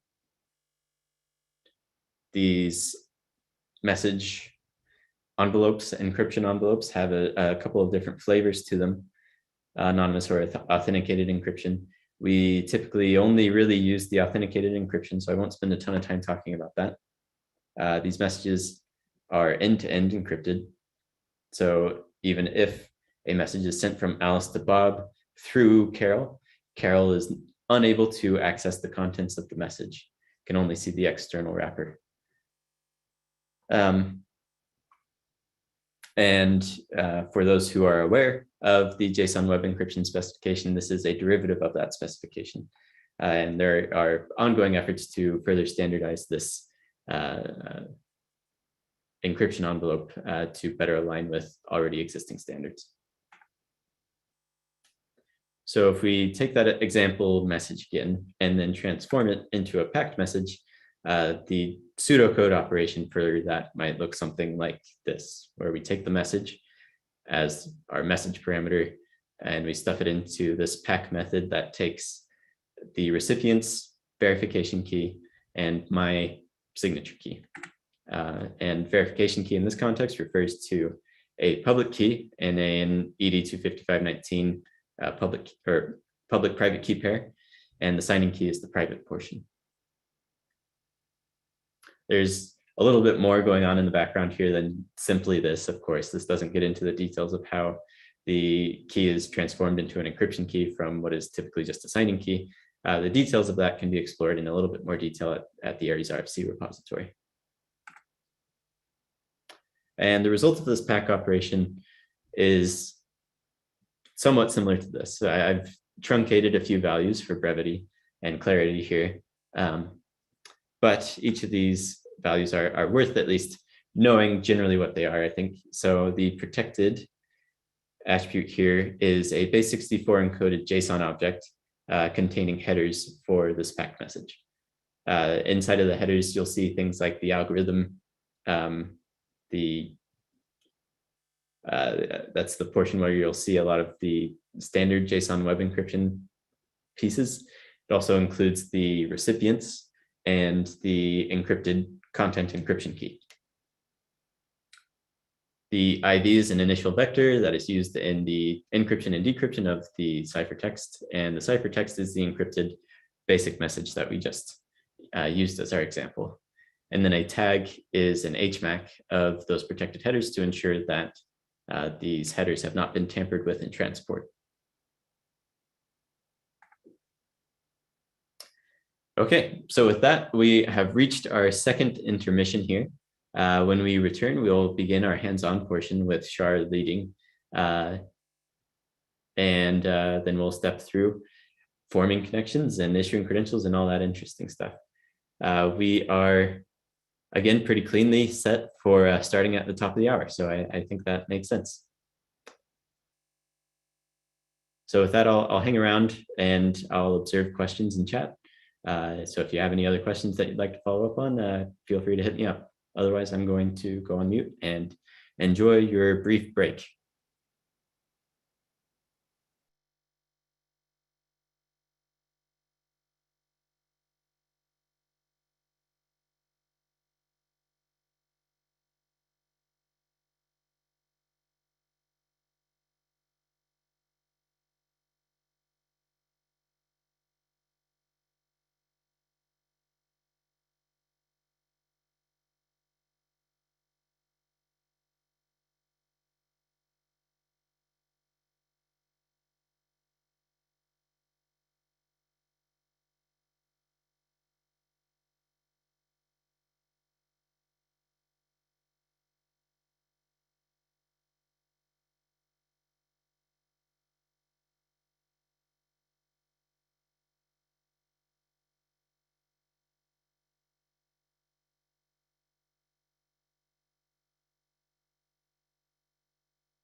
All right, welcome back, everyone.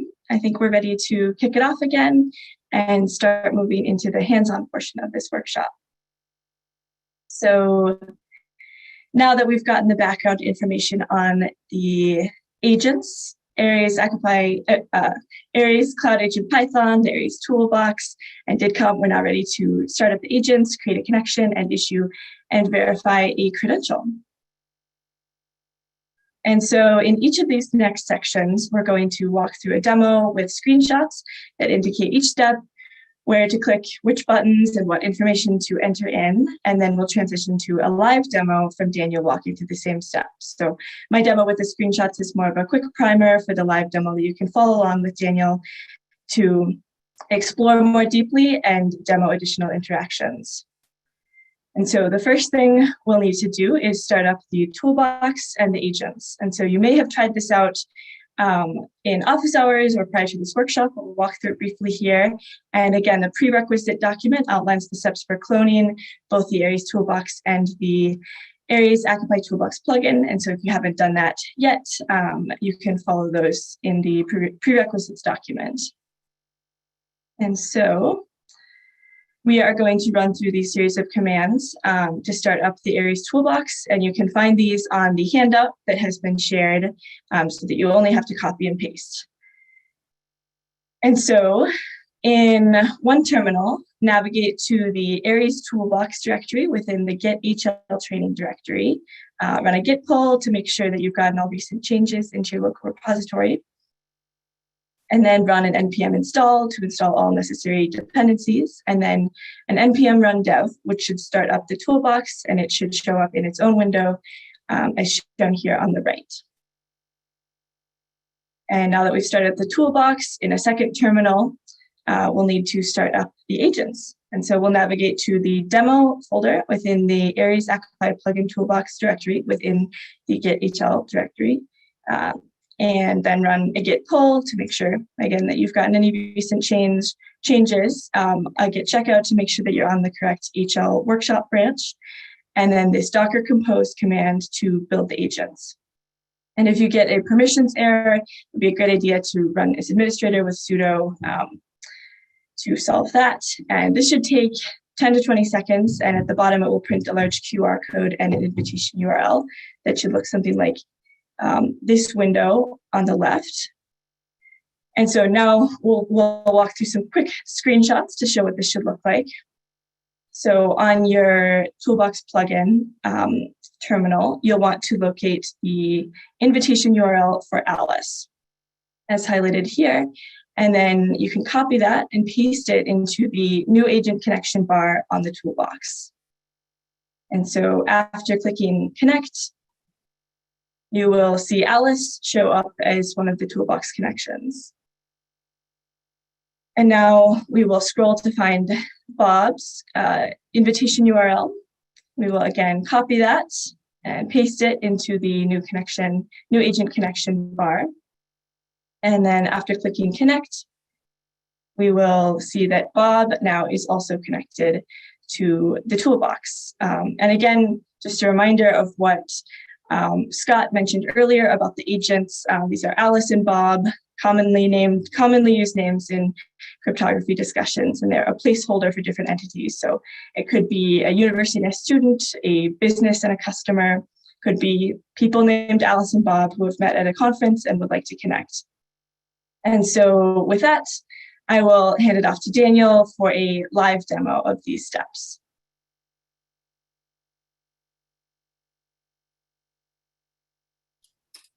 Okay, thank you, Char. So we will first start off with, and hopefully this will help everybody step along and have a little bit clearer picture of what's going on. I know there's a little bit of an issue with slightly blurred images, but we'll go through all those exact steps here as well. So I am currently within I'll start off with the toolbox actually, just to follow the same order. So I'm in the folder where I've cloned the Aries toolbox. This might look a little bit different for you. So we'll start off with cding into that directory. And then we'll do a quick git pull, make sure that we've got the most recent changes. And then an npm install to install dependencies. I've already installed dependencies, but I'll go ahead and hit run to see if this is a realistic timing for any of the rest of you at least. While it's running, I'm going to pull up chat and make sure I'm watching that.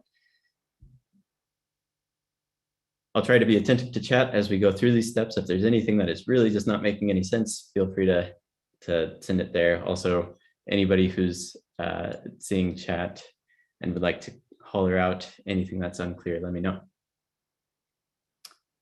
Okay, so then we're in the Aries Toolbox repo. That is now done. With install, we'll do an npm run dev now, and we should see a window pop up here in just a moment.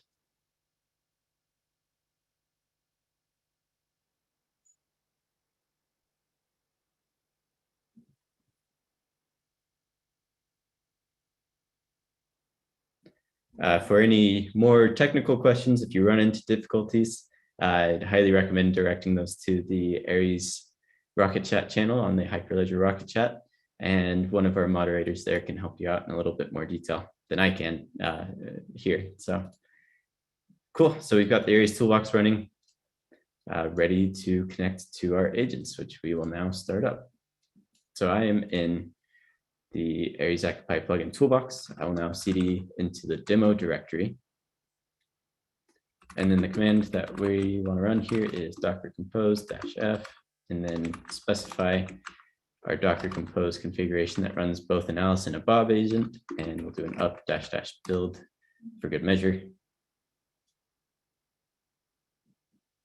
And to answer the question that just came up, the toolbox that I have open here is indeed the tool that we can use for testing and development of agents. And I'll show you how and why it's useful in just a moment. I got to type in my password here.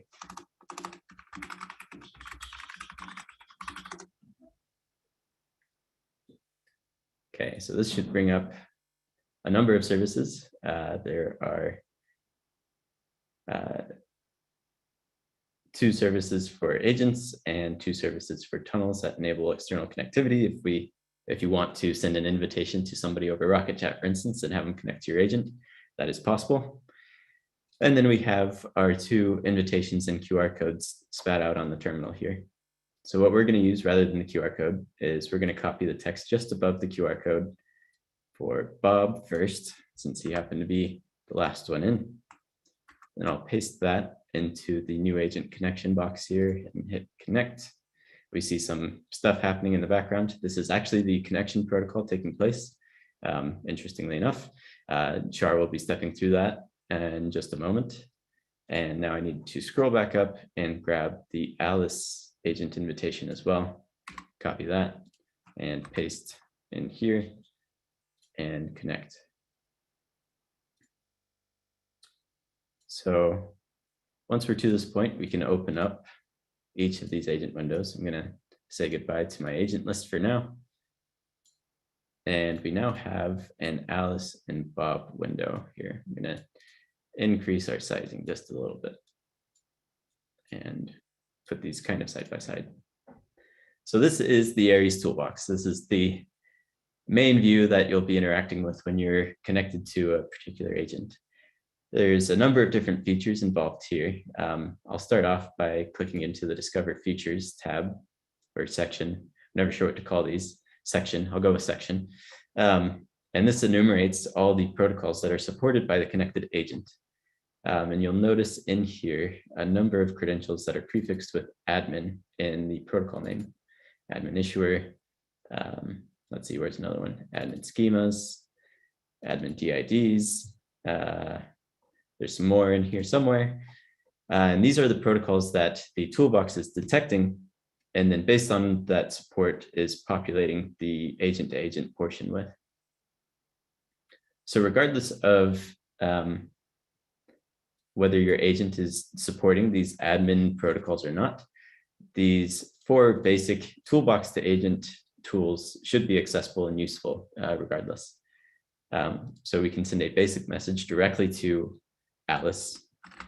This won't really result in much other than a notification from the Alice agent that a new message was received. I can observe that in a different category, and I'll explore why that is in a moment. We also have a compose tab where you can manually construct an agent message. Say you're developing a new protocol, or you just like to trigger one very specific message in an interaction and send it to your agent. You can do that here. It also has the 5 most recent sent and received messages on the toolbox side. So we can see what's going on between the toolbox and the connected agent. And then we have a full message history, full accounting of what has occurred between the toolbox and the agent. So to briefly explore what's going on in here. So we see the discover features. This is what is triggered by the discover features section. And we sent a query and we received a disclose, which listed off all those protocols for us. What's another good one? We had an admin connections list. Oh, that's received. I need a sent. Where's the sent? Here we go. Admin connections get list queries for the list of active connections on the agent, and then the response. It's kind of a little interlaced here, just based on the timing of the messages being received, but we see the list of connections, which is interesting to explore, if nothing else. So if your connected agent does support these different admin protocols, you can step into DIDs, which allows you to manage your DIDs of your agent to some extent. Question just came up. Are these messages fake? They are not fake. These are real messages being exchanged between the toolbox and the connected agent. There's also an invitation section that allows us to create and manage invitations. We have active connections. We can see Alice's view of her connections, which includes the toolbox, which is what we're actually using to access this view of the connections. So we don't want to get too recursive there, I guess, but we can see that the active connection of the toolbox is present here. There's also a form here to create a static connection with a static agent. We won't be using that today. We can use this to send a basic message. I can send one back directly to the toolbox. So what I'm doing now is from the toolbox, telling the Alice agent to send me, the toolbox, a message, which is fun. I think, yep, there it is.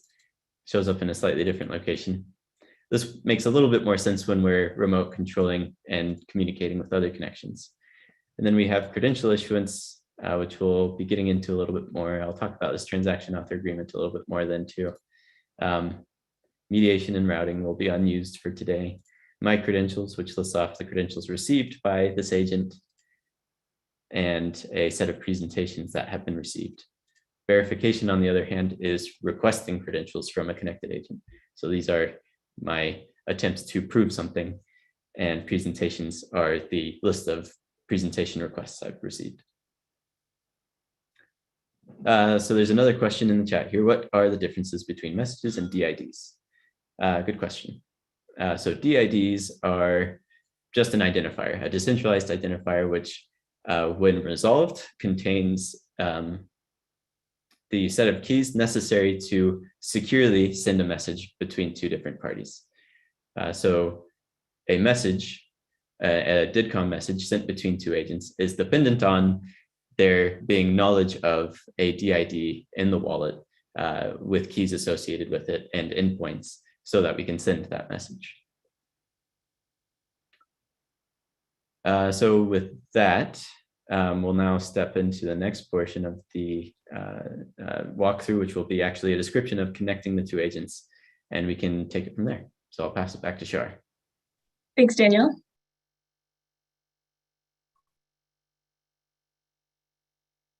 Are you able to see my screen? Yep. Okay, perfect. So the next thing we're going to do is create a connection between Alice and Bob. And so they each have their edge agents, likely their mobile devices, and the cloud agents that act on their behalf. And so in this situation, we're going to have Alice initiate the interaction with an invitation. And so this invitation is out of band, which means it's not communicated directly through DIDCOM protocols because the communication channel has not yet been established. And with mobile devices, this is often a QR code, but in this demo, we'll be copying and pasting the invitation URL between agents. And so when Bob receives this invitation, he's receiving from Alice an initial connection key, endpoint info, routing keys, and a label. And so the initial connection key is used exactly once, just for sending the connection request message that is triggered by this invitation. The endpoint info and routing keys are sent to make sure that a message that Bob sends back to Alice can reach her. And the label is who Alice says she is. So this is not a verifiable attribute, but more of a suggestion and a convenient way to identify the information, the invitation. And we can't absolutely trust it, and identity verification should happen after the connection is formed. So here's what that invitation message looks like. Here we see that the message type is a connections invitation, and then it includes the label, recipient keys, service endpoint, and routing keys that I mentioned. And so after Bob receives the invitation, if he does want to connect with Alice, he will send a connection request back to Alice's agent. So this will contain the label. Similarly, it's a suggestion of his identity, Bob's DID, which he will use in identifying his communications with Alice in the future. And it also includes Bob's DID doc, which is the document containing relationship keys, routing keys, and service endpoints, all the cryptographic information required to secure future communications and allow Bob to receive messages from Alice. So again, here's what that message looks like. Now it's a connections request, and it includes label, connection, DID, DID doc, which is omitted here because it is quite long. And a quick note on the language here. So Alice initiated the connection, but Bob is sending the connection request. So Alice can send an invitation to connect with Bob and give information on how to reach her, but Bob may not send this request to actually connect with Alice after receiving the invitation. Since they are peers in this interaction, there are no imposed requirements. So now Alice sends the same information back from her perspective, her own DID, her own DID doc in a connection response message. And again, Alice's DID is what she will use in identifying her communications with Bob in the future, and her DID doc, which will allow them to communicate securely and allow Alice to receive messages from Bob. And so here's again what that message looks like. Now the message type is connection response. And there are also additional identifiers to make sure that Bob can correlate the request that he sent out with this response. And the connection data that Alice sent to Bob is signed using the key that Alice used in the original invitation. So Bob knows that this response came from Alice, the same person who originally created the invitation. And so now that the DIDs and DID docs have been exchanged, this connection has been established. And a few quick notes on forming connections using DIDCOM. These are peer-to-peer connections that we're forming. And again, they are not necessarily direct. They could use a third party, like a mediator is probably a good example. And it is actually built into the capabilities of DIDCOM to have a message routed through a third party. But whatever third party is arranged to hold these messages cannot see the contents of the messages since they are end-to-end encrypted between Alice and Bob. As Daniel mentioned earlier, the connection is not a transport layer connection like a socket or open HTTP requests, etc. It is a DIDCOM connection. And so the agents are connected and the interaction is considered complete when all parties, here just Alice and Bob, have securely exchanged their DIDs, keys, and service endpoints for future communication. And so, let's see. Now we will walk through the steps in the toolbox to connect Alice and Bob. Again, apologies for the blurry images. Daniel will walk through the same flow. So hopefully that should help you follow along. So here we have the Alice agent and the Bob agent. And we're going to have Alice initiate this this invitation again. And so we'll navigate to the Connections tab on her interface, and this will bring up a form to create a new invitation. So we will put in the alias of Bob. That just helps us organize. This is the invitation that we sent to Bob. And then again, the label is the suggestion to Bob of Alice's identity. Then we can scroll down. We'll just want to make sure that auto accept is on, and then we can create a new invite. When we scroll up again, this invitation to Bob should show up here under invitations. And then we can click into it, and there is a copy URL button that will allow us to grab that URL, the invitation URL. And then on Bob's interface, we will navigate to Connections and paste in this invitation URL. Once we click Add, we should see Alice show up under Bob's active connections. And then we can also verify on Alice's side that we see that Bob is one of her connections.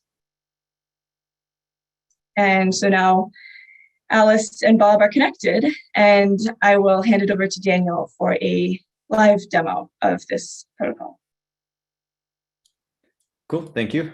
Just pulling my chat window back up to make sure I can address any questions that arise. Okay. So as Shar noted, we'll first start off on the Alice agent view here. And I'm going to return to a couple questions that were seen in the chat as well in just a moment. So we will, on the Alice agent, optionally, you can put in an alias if you'd like to help you identify a particular invitation. This alias is a name you can associate with the invitation itself. The label is the value that is presented to the recipient of the invitation. If we leave it blank, it'll default to Alice. So I'm going to go ahead and leave it blank for now.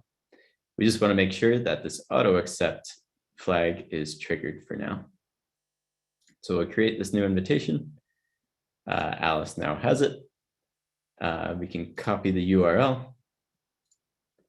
And then we will go to Bob's side window here, then navigate to Connections just below Invitations, and paste into the invitation URL box here, and then click the Add button. This will happen pretty fast. We now already see Alice's connection and Bob. If I go back to the connections instead of invitations, connections, Bob shows up for Alice. And so we now have Alice and Bob connected. So there was a little bit of confusion of who's connected to who, and why is Toolbox showing up in this active connections thing, and why am I able to message directly with the Toolbox? So to hopefully bring a little bit more clarity there, I'm going to bring this diagram back in that I shared earlier to describe where our different components are. So Alice, or the thing that you can view as, let me try to get my wording precise here. So this window for Alice is a window into the state of this Akapai instance here under Alice. When we interact with the Toolbox, the agent features, the interactions taking place are occurring between Aries Toolbox and Akapai plus the Toolbox plugin here.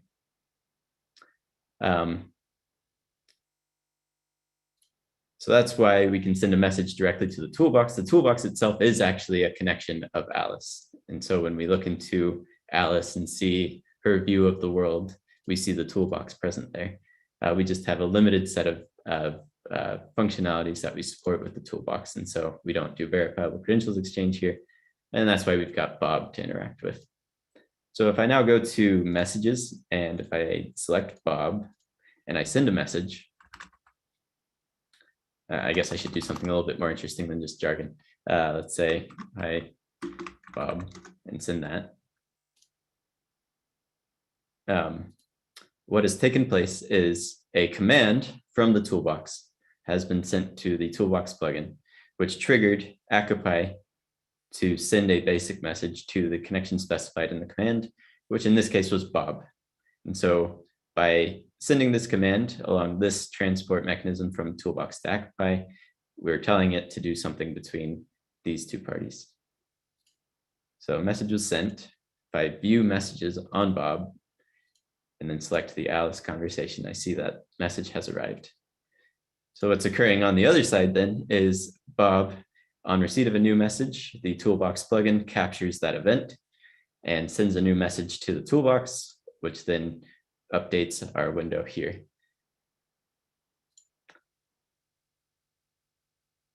So hopefully that's answered the question of where the interactions are taking place. I see another question here. In a production scenario, the toolbox will be replaced with a mobile app interface to trigger commands in Occupy.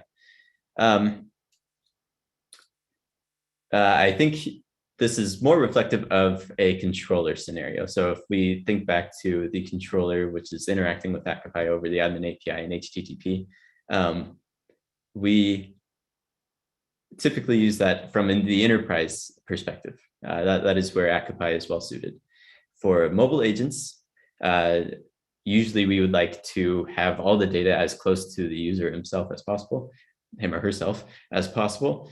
So a wallet is stored on the actual mobile device in the base case, and that's where all the secrets and private values are shared. That mobile agent is then capable of contacting directly the Aries Cloud Agent Python, and then on the other end of that exchange, the enterprise user can interact with the Aries Cloud Agent Python with their controller. So Toolbox is analogous to controller as opposed to a mobile app interface. However, that is technically possible as well. That is not certainly out of the question by any means. Okay, so I'll do a little bit more discussion here in the connections tab. So if we expand the Bob list item here, we see a little bit of interesting information, which I know has been partially addressed by Sam already. This is the DID for Alice that Bob uses for that relationship, if that makes sense. This is unique from any other DID that Alice has in her wallet. She only uses it with Bob. This is a pure DID.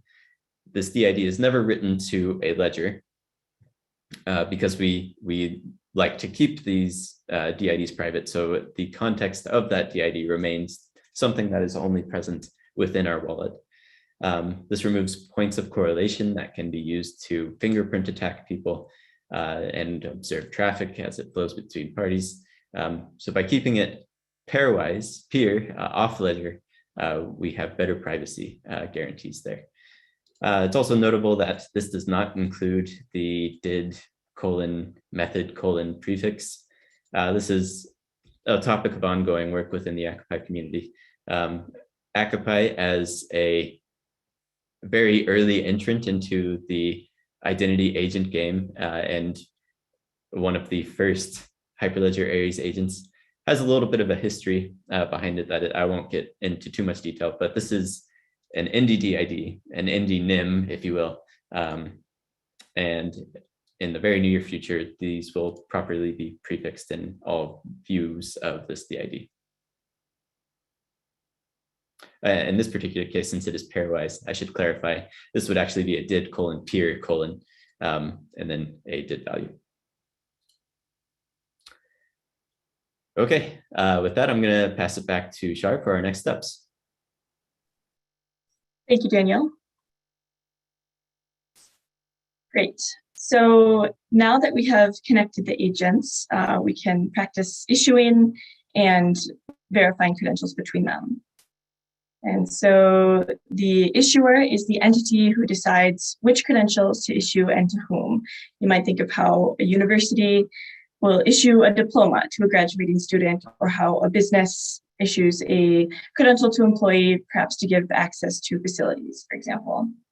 And so in order to issue credentials, the issuer interacts with the holder, who's the person or entity receiving the credential, and they write to the ledger. They put certain public information related to the credential on the ledger, so that when the holder wants to prove to someone, a verifier, that they have this credential, a verifier can read this information from the ledger to make sure that this credential was in fact issued by this specific issuer.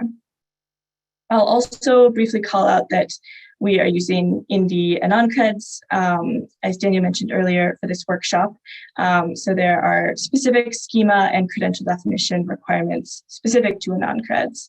Occupy is also capable of W3C credentials. That's not something we're covering in this workshop, but yeah, just to mention that the Indie and OnCreds specification enables zero knowledge proofs and selective disclosure of credential attributes. So it has better privacy guarantees for verifiable credentials and also allows for revocation. And so now we will talk about the issuer in context. This diagram should look a little bit familiar from what Scott talked about earlier. We have the issuer, the holder, and the verifier again. And so we will focus now on the steps that the issuer takes to issue a credential. So the issuer needs to write a DID, schema, and credential definition to the ledger. And after that, they can sign and issue the verifiable credential. And now the holder has the credential. And so we'll break down each of these steps and work through it in a demo. So again, this first step, the pre-issuance steps are to anchor the public DID to the ledger, write a new schema to the ledger, or alternatively, you could retrieve a pre-existing schema from the ledger, and then use that schema to write a credential definition to the ledger, and then finally issue the verifiable credential. So we will start with this first step of anchoring a DID. This is just briefly reminding us of what Lynn talked about earlier with the endorser and author roles. Again, the endorser has privileges to write to the ledger. The author authors the transactions. In this demo, our issuer will have both the endorser and author role. So our issuer will create the transaction and then endorse it and write it to the ledger as well. And then we also need to sign the transaction author agreement, as Lynn mentioned earlier. And so now we will navigate back to the toolbox. And in this interaction, Alice is acting as our issuer. And so we'll navigate to the DIDs page on Alice. And then we will also pull up the Indicio self-serve website that Lynn showed us how to use earlier, where we can get an Indicio endorser. And we want to use the testnet because this is a demo. And then we will copy and paste the DID and the verification key into the self-serve website, like so. And then after clicking submit, we will just make sure that we've gotten a 200 OK response. And then back on Alice, the issuer, we need to activate the DID. So we can either use this activate DID button, or we can select the DID that we want from the drop-down menu at the top. And once we do that, this DID will show up. This is our registered DID.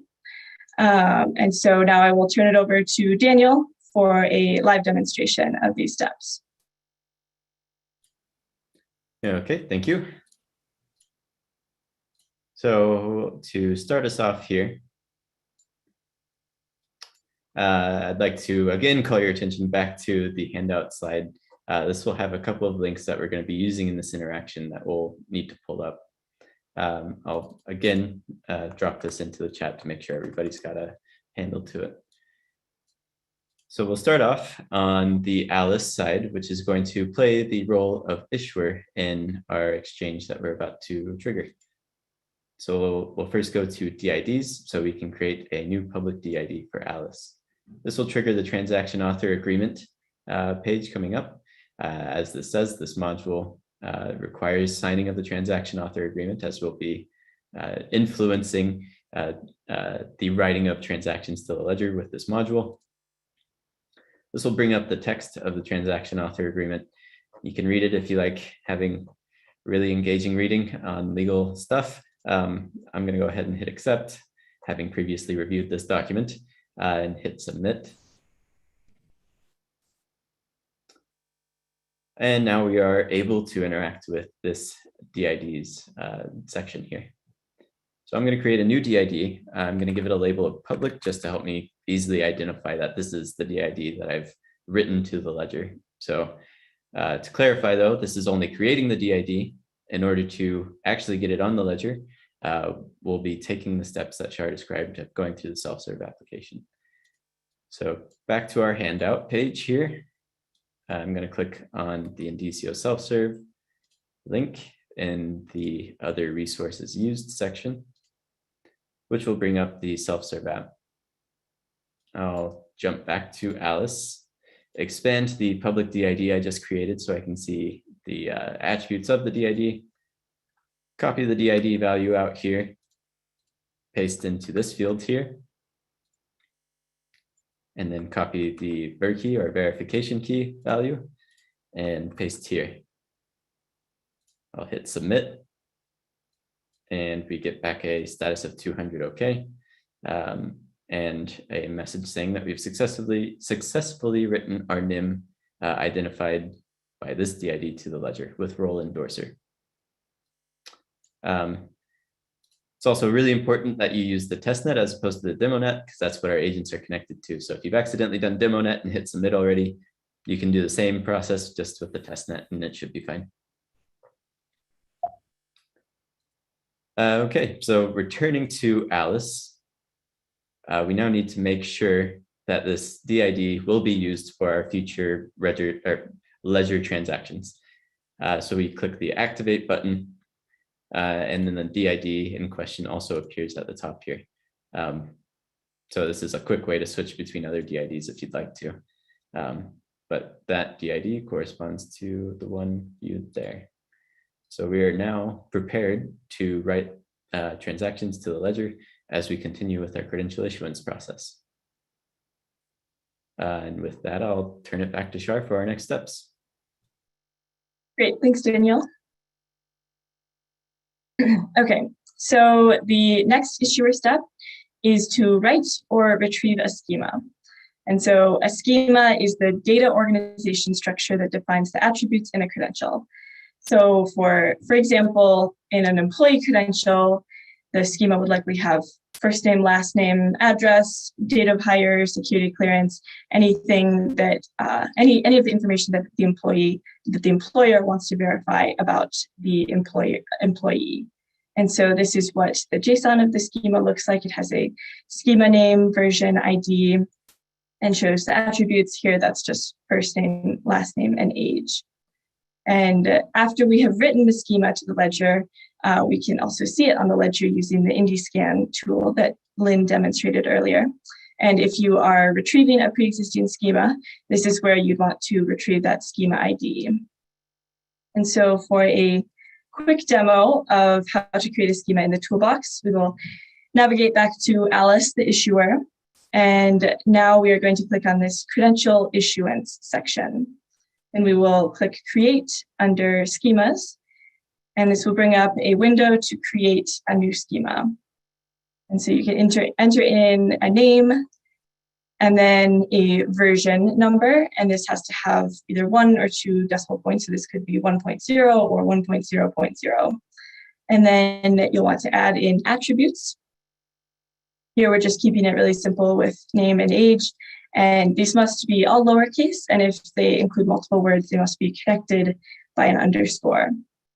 And so once you click create or confirm, you should be able to see the schema listed here under your schemas. And so now that we have created a schema, we can use this to write a new credential definition to the ledger. And so a credential definition creates the issuer-specific cryptographic keys necessary for issuing a credential. And so while a schema is the collection of attributes in it's the collection of attributes in a credential, it is not associated with any entity. And so the credential definition is what binds a schema to a specific issuer so that when the holder is then presenting their credential, the verifier can see that yes, this credential was issued by this specific issuer.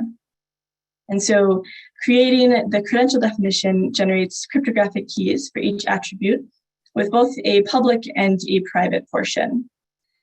And the public portion is stored on the ledger with the schema. This is what allows the verifier to verify that the issuer issued the credential. And the private key portion is maintained by the issuer, and the issuer uses these to sign each attribute. And there needs to be this key pair for each attribute, because as we'll see later, a holder might choose not to present all of the attributes in one credential. They could choose to only reveal a subset of the attributes in one or more credentials. So here again, we can see the JSON of this credential definition ID. We see that it has the credential definition ID and then the schema and attributes that it is associated with. So now we will do a quick toolbox walkthrough of creating a credential definition from the same schema that we just created. And so under credential definitions, we will click create. This will bring up a window that allows us to choose from a drop-down menu of our available schemas. And here we just have the one, so we will confirm that. And this should show up under our credential definitions. And this calculation can take a few moments, so it might not show up immediately. But with that, I will hand it over to Daniel for a live walkthrough of these steps before the final credential issuance step.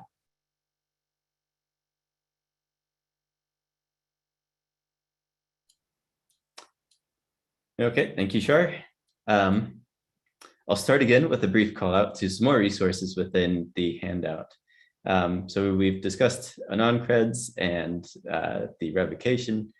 Well, we've alluded to revocation rather, and there's been a few questions, relevant questions in the chat regarding revocation. You can find more details on each of those topics within the additional reading in the handout.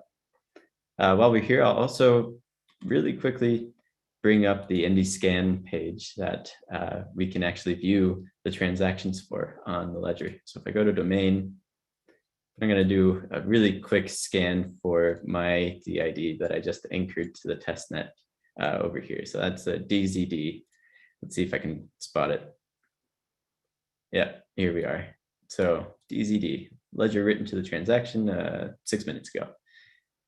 So this is an interesting way to explore the transactions as they arrive on the ledger, as Lynn very aptly pointed out earlier. Now as we're creating DIDs here with the toolbox and anchoring them with the self-serve app, we should see them showing up there. Same thing with the schema that we'll create in just a second. So I'm going to do that now. Skipping over to Alice, going to credential issuance, which is about in the middle of the list here. So I will create a schema. What am I gonna do? I'll start off with something really simple just to get something quickly down, and then we can come back for some more realistic credentials in a moment. And we'll say name and age, I guess. We'll include those very basic attributes in this credential. In reality, age would probably be date of birth as opposed to the number age, because it would not be relevant for forever. So I'll go ahead and create that schema though. And then just for the fun of it, I'll see filtering by schema on NDScan. I can hopefully spot my transaction. Hold on, I've gone too far back. I don't see my transaction. Maybe I need to refresh. No, it automatically refreshes. Well, I'm not sure why I'm not seeing my schema. Maybe I need to come back to that. So the refresh on NDScan takes a little bit. Okay, gotcha. Here, but that just does take a minute sometimes to do the refresh and pop up at the top of the list is where it should show up right after you've made it. Cool, good to know. Thank you, Lynn. I'm just being too impatient, I guess. Cool. So we'll go on to our next step here then, which is creating a credential definition from our schema. If you want to inspect the schema, you can see that it's got our name and age attributes. You can see the schema ID. This is the ID value used to identify this schema, both on the ledger and within Accupy and the credentials. And there's a little bit more in-depth detail that you can expand in that JSON body as well. So to create a credential definition, this is very simple. We just select the schema and say confirm. So as Shar pointed out, this does take just a moment. The reason for that being that it's generating RSA keys in the background for each of those attributes, so it can later use that in the credential issuance process. For those who are unfamiliar with RSA keys, they're a relatively computationally intensive key to generate. So it takes just a moment there. But now we have our credential definition. Sometimes if this is being a little slower than usual, you might want to hit that refresh button just to see if we happen to time out before we actually receive the data back. So refresh would help with that. So we now see our credential definition. The cred-def ID here looks very similar to the schema because we are both the issuer or issuer is the wrong word, author of the schema as well as the cred-def ID. So it is prefixed with the same value, which is our DID. I should call that out a little bit more explicitly. And then there's some version information, the name of the schema, and the schema version. In this case, we have an indication that it is using CL signatures. I believe that's transaction number, and then the name of the schema, or a joint name from the name and version put together.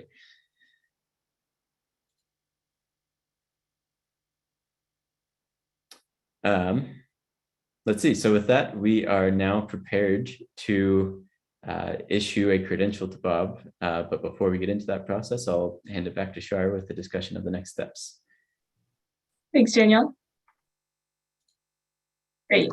So back to the same diagram, just to make sure we're oriented in the steps. We have written the DID, schema, and credential definition to the ledger, and now we're ready to sign and issue a verifiable credential. And so this returns to those issuer responsibilities that we talked about a bit earlier of deciding who is issued which credentials. So we'll need to select the connection to be the holder who will receive this credential. We'll select the credential definition to use to create the credential. And then we will enter in the values for the attributes of the credential.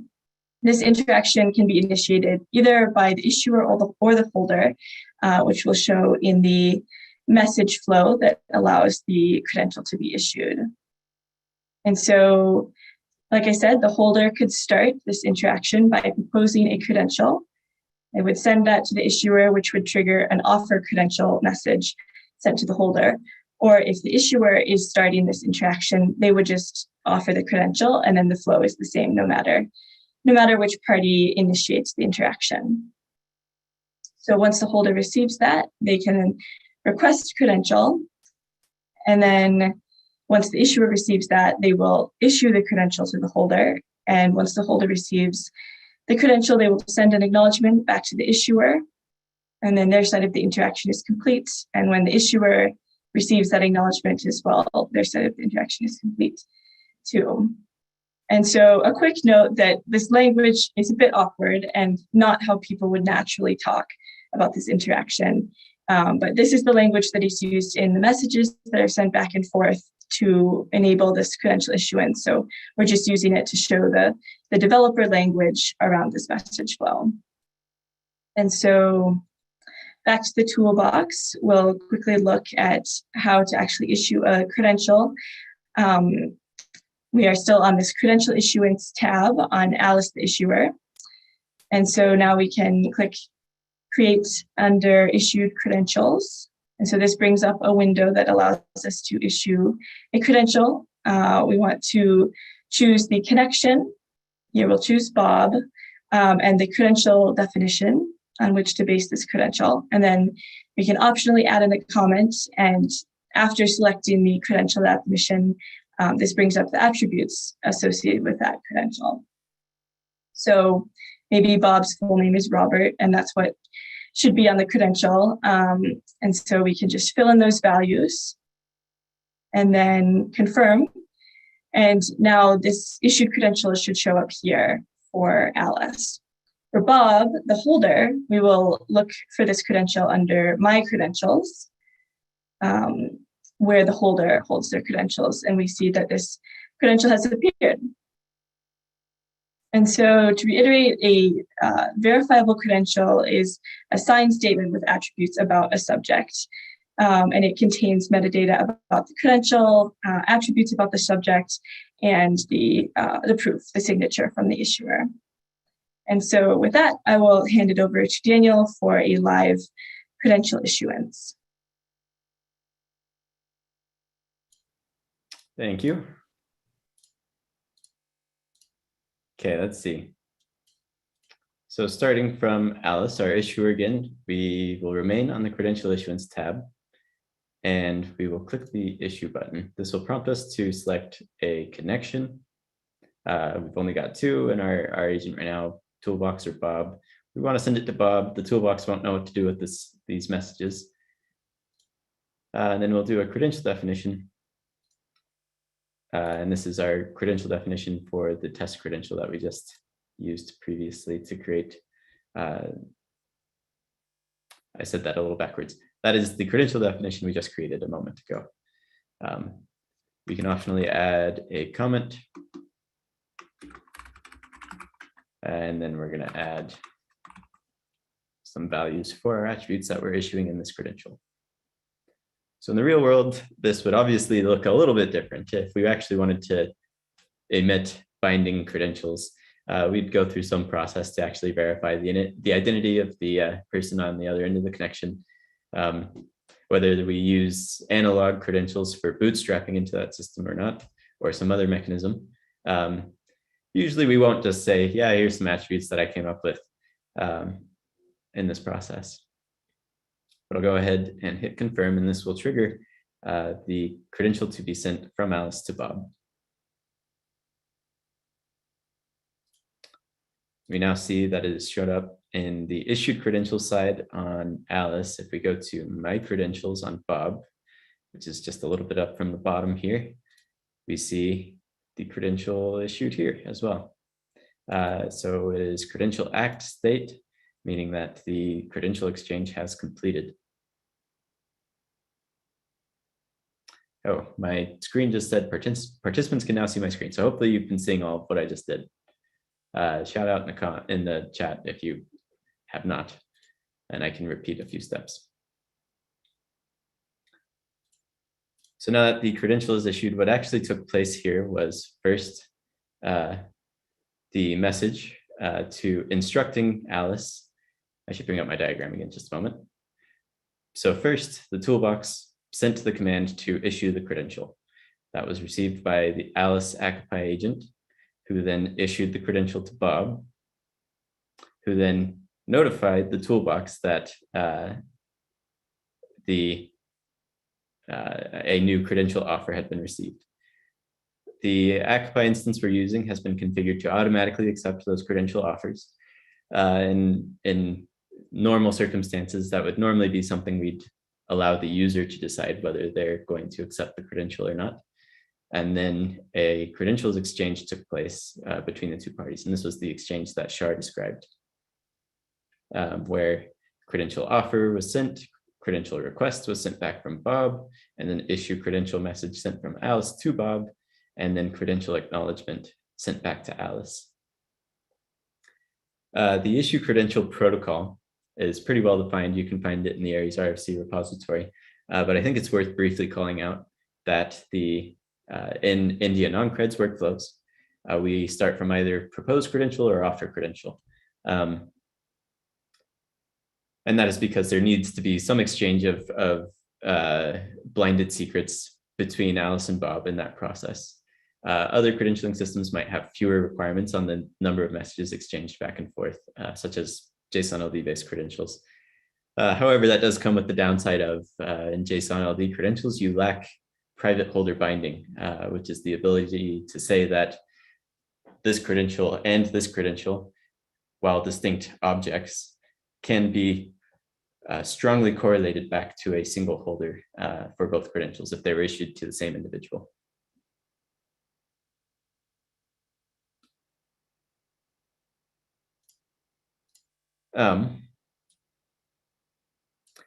Mateus in the chat brings up a good point that I'll bring up as a brief aside. So all this communication taking place between Alice, Bob, and the toolbox is taking place over an HTTP connection. Technically between the toolbox and Alice, it's actually a WebSocket connection, but it is taking place over HTTPS or WebSockets with SSL. And same between Alice and Bob. So while DITCOM provides the security necessary to ensure that Alice and Bob are the only ones able to view those messages, we still strongly recommend using secure transports, especially when we're talking about the internet here, where anything could happen. And I will not even pretend to say that DIDCOM security has been as thoroughly vetted as HTTPS. So again, taking advantage of the transport to augment the security of our system is wise. Okay. So thank you, Matthias. I might be pronouncing your name incorrectly, I apologize, but that was a good point to call out there. So we now have issued a credential from Alice to Bob. And another thing that comes to mind that bears mentioning is in India non-cred systems, there's no indication on any ledger whatsoever that this credential was issued from Alice to Bob. The only records on the ledger are that of the schema and the credential definition. Everything that takes place between Alice and Bob when issuing a credential is a private interaction, which is not publicly auditable in any way, at least via ledger.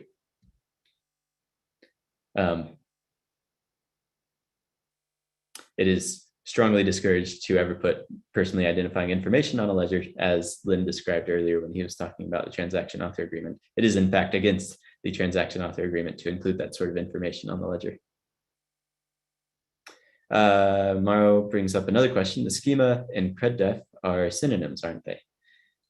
Shar did a really good job of explaining this, so I'll try to reuse the same words that she used. So the schema is a collection of attributes that we anticipate being contained within a credential. It is, however, not bound to any one particular issuer. The credential definition is a separate ledger object, which does exactly that. It performs the binding from attributes to be issued to a specific entity on the ledger.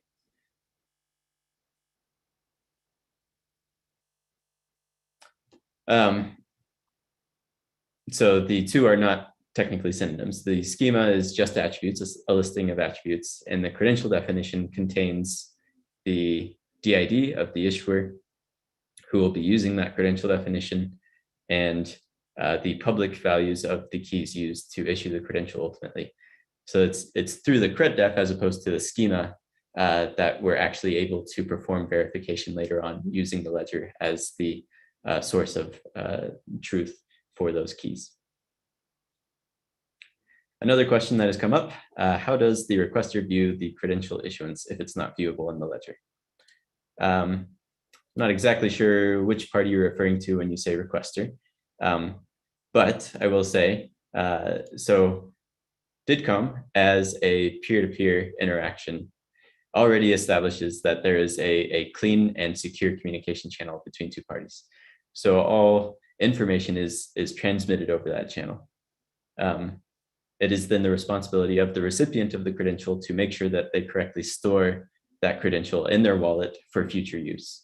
And then if the issuer would like to keep track of some data about the issue of the credentials it's issued just for its own purposes, it is permitted to do so in that issuance process. So there's no external system, no external database to these two parties that has any record of that though. Since it takes place between the two.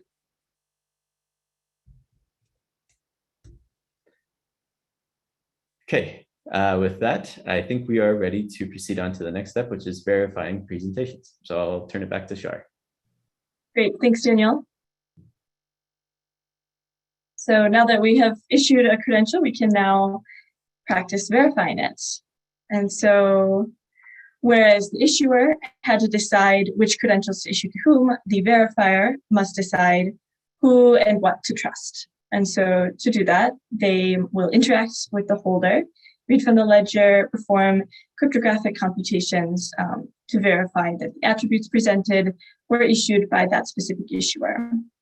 One thing the issuer does not do is interact or one thing the verifier does not do is interact with the issuer. So the verifier is only able to read the information written to the ledger by the issuer when the holder approves the verifier to do so.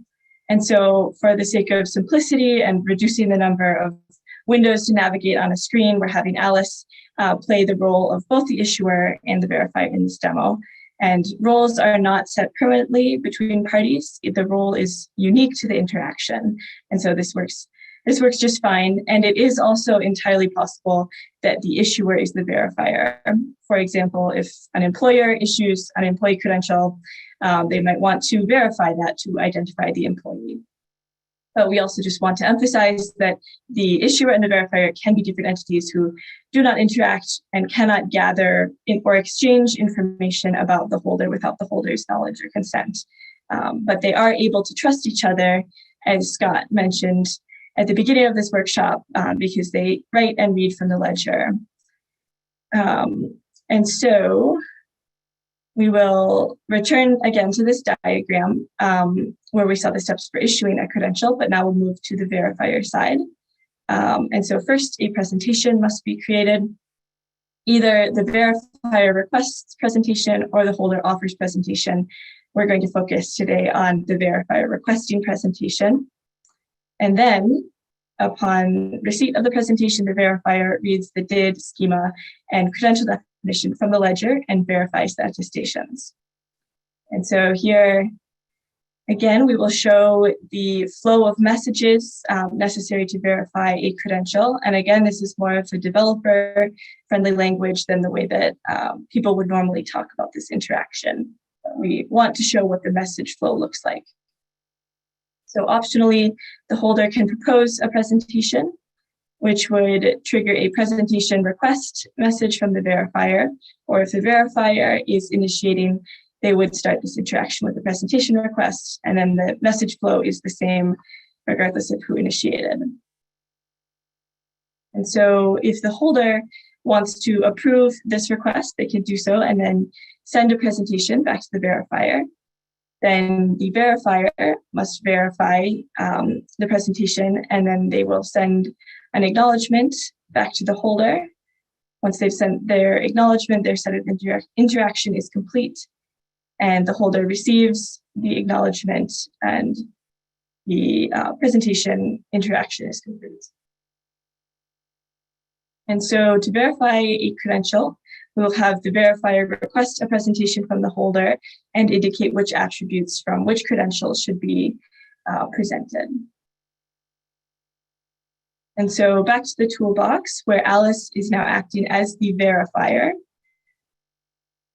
We will navigate to the verification tab at the bottom left of Alice's interface. And we will choose to request a presentation, which brings up a window where we can choose the connection. We will request a presentation from the holder, Bob. We can add a name to the presentation and optionally add a comment. And now we can add in the attributes that we want to verify, and then we can select the credential definition ID under restrictions if we want to say, we don't want to verify the value of this attribute from just any credential, but only from this specific credential associated with this credential definition ID. That might be if I go to the bank and need to verify my identity to access an account, the bank would likely accept if I presented the name on my passport, but not the Dunkin' Donuts rewards card that Scott mentioned earlier. So for this simple example, we will just verify both of the attributes, name and age, from the specific credential definition that we created earlier. So we can create that verification request, and now we see that this presentation was requested from Bob. So now on Bob's window, we can navigate to presentations, and we see that this presentation shows up under his list of presentations. And in the same way that the issuer issues credentials from this credential issuance tab, and then the holder accesses them and holds them in the My Credentials tab, on the verification side of that, the verifier uses the verifier tab to request verification, and then those show up as presentations for the holder under the presentations tab.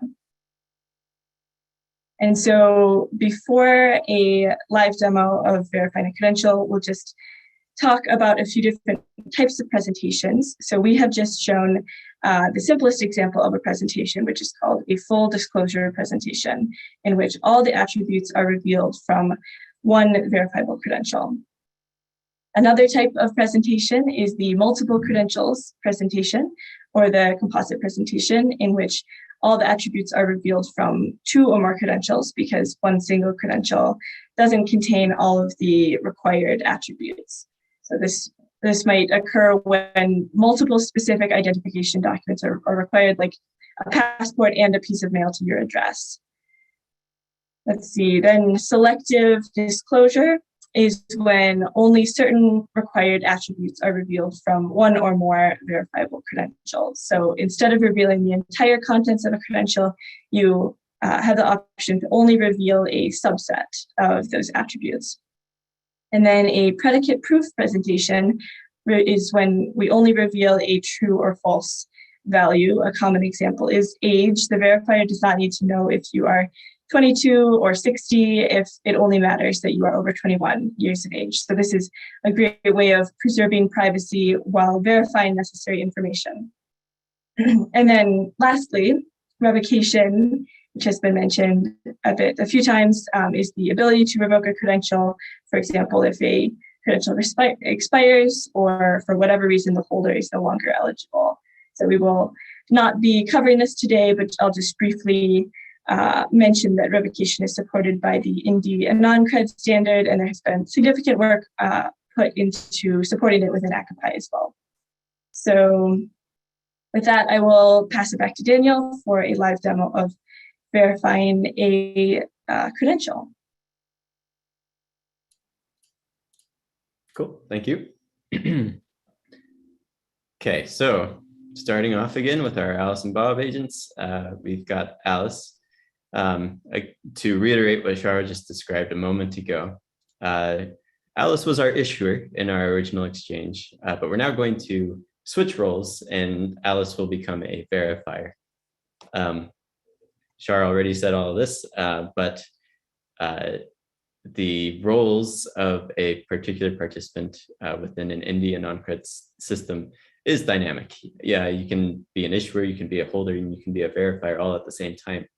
But it is important to note that the fact that Alice issued the credential that we're about to verify is not significant in this exchange.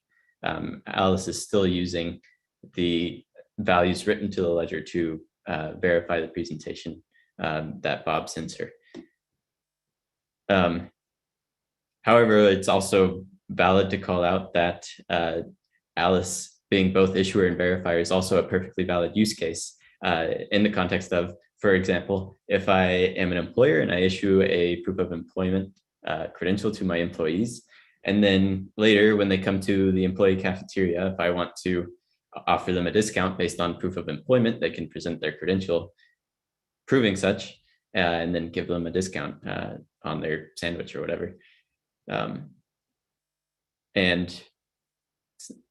Because I, as an employer, was both the issuer and verifier, that was not instrumental in that exchange. It actually helps decoupling systems within an organization. I don't have to know what software issued that credential. I just need to know how to verify it later using the same decentralized root of trust in the form of the Hyperledger and distributed ledger. So with that discussion out of the way, reiterating some of what Shar said already, we'll now go to the verification section on Alice and request a presentation from one of our connections. Let's go with Bob, and we'll put some name to this. I'll just say test for now, since I've got only a very simple dummy credential to work with at the moment. You can optionally add a comment. Now I'll ask Bob to reveal some attributes about himself and name and age. I'm cherry picking these, of course, because I know Bob has those attributes in his wallet as issued by a verifiable credential. So now I'll go ahead and hit confirm. And in just a moment, we see the presentation in its final completed state of verified, with the verification coming back as true. We can also see the attributes that were revealed as a part of that verification process, which in this case was the name of Bob and the age of 42. I think this is pretty obvious, but just in case it isn't, the verified of true is a cryptographic verification. It does not necessarily mean that these values meet some other business logic determined threshold or requirements about these verified attributes. So layering up above ACOPI, we would take this verified status of true and then combined with the revealed attributes, determine whether we want to proceed in whatever other business process that we were in the middle of engaging in with this, our other connection. You can also explore in a little bit more detail what's going on under the covers. So we see the presentation request. Let me pull up this diagram for a refresher of the process that took place between the two though. So Alice was the verifier over here, Bob was the holder. We began with a presentation request as opposed to Alice beginning with a presentation proposal. So the request was sent to Bob, and Bob, whose agent is currently configured to automatically approve any presentation request, approved it automatically and then sent the presentation. The verifier then verified it and then sent an acknowledgement back to Bob, entering complete state for both of the parties. So in a typical exchange, this would again be something that would either be a decision made based off of a business process, business rules, automation system, or whatever. It might also be defined by a machine readable governance framework, which verifiers who are willing to present what information to might be something that is well defined within your legal jurisdiction. Or it could just be left up to the user directly. This connection would like to see these attributes about you. Are you okay with that? The user would also even have the ability to select which credentials to supply the attributes from if there are multiple credentials in their wallet fulfilling the same attributes. So after deciding that process, deciding which credentials to use in that process, the holder sends the presentation and the verifier checks it.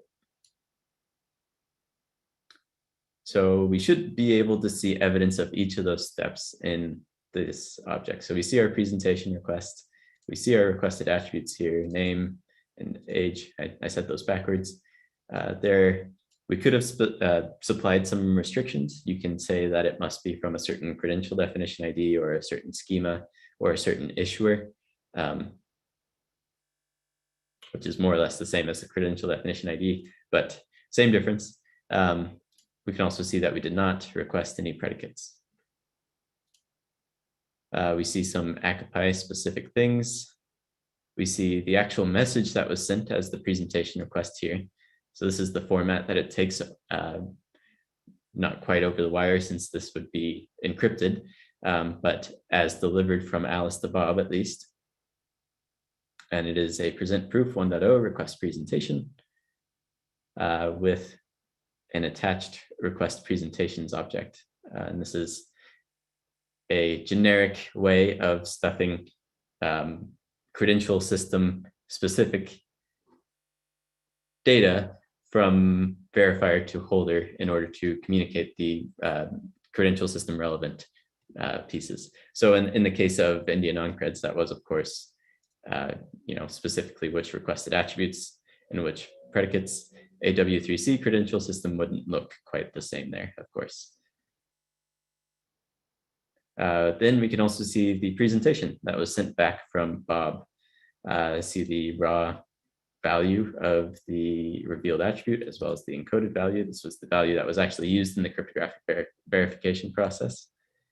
And the age with its encoded value, since it was an integer value already, it remained an integer value.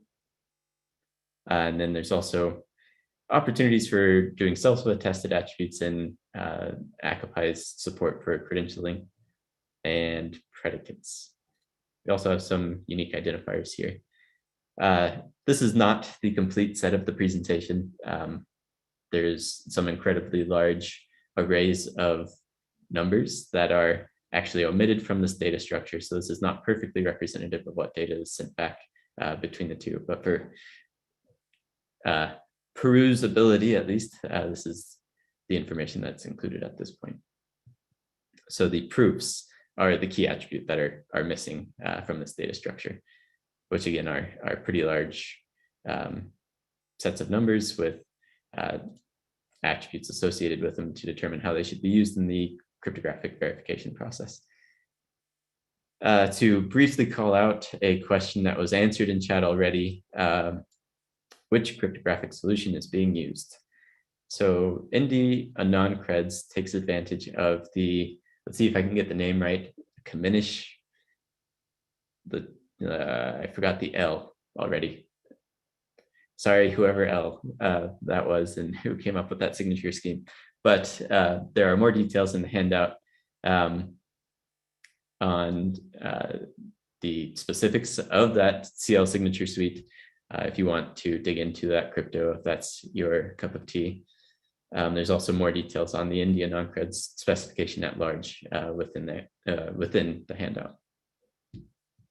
There is a push ongoing for the ability to use different signatures within Anon-Creds. That's pretty early on. It's just a twinkle in somebody's eye at this point, honestly. But we anticipate that BBS plus signatures should be able to support the same level of functionality that CL signatures are supporting. And thanks for the person that put the full definition of CL in there. Okay, I see a question here. How did Bob confirm the presentation request?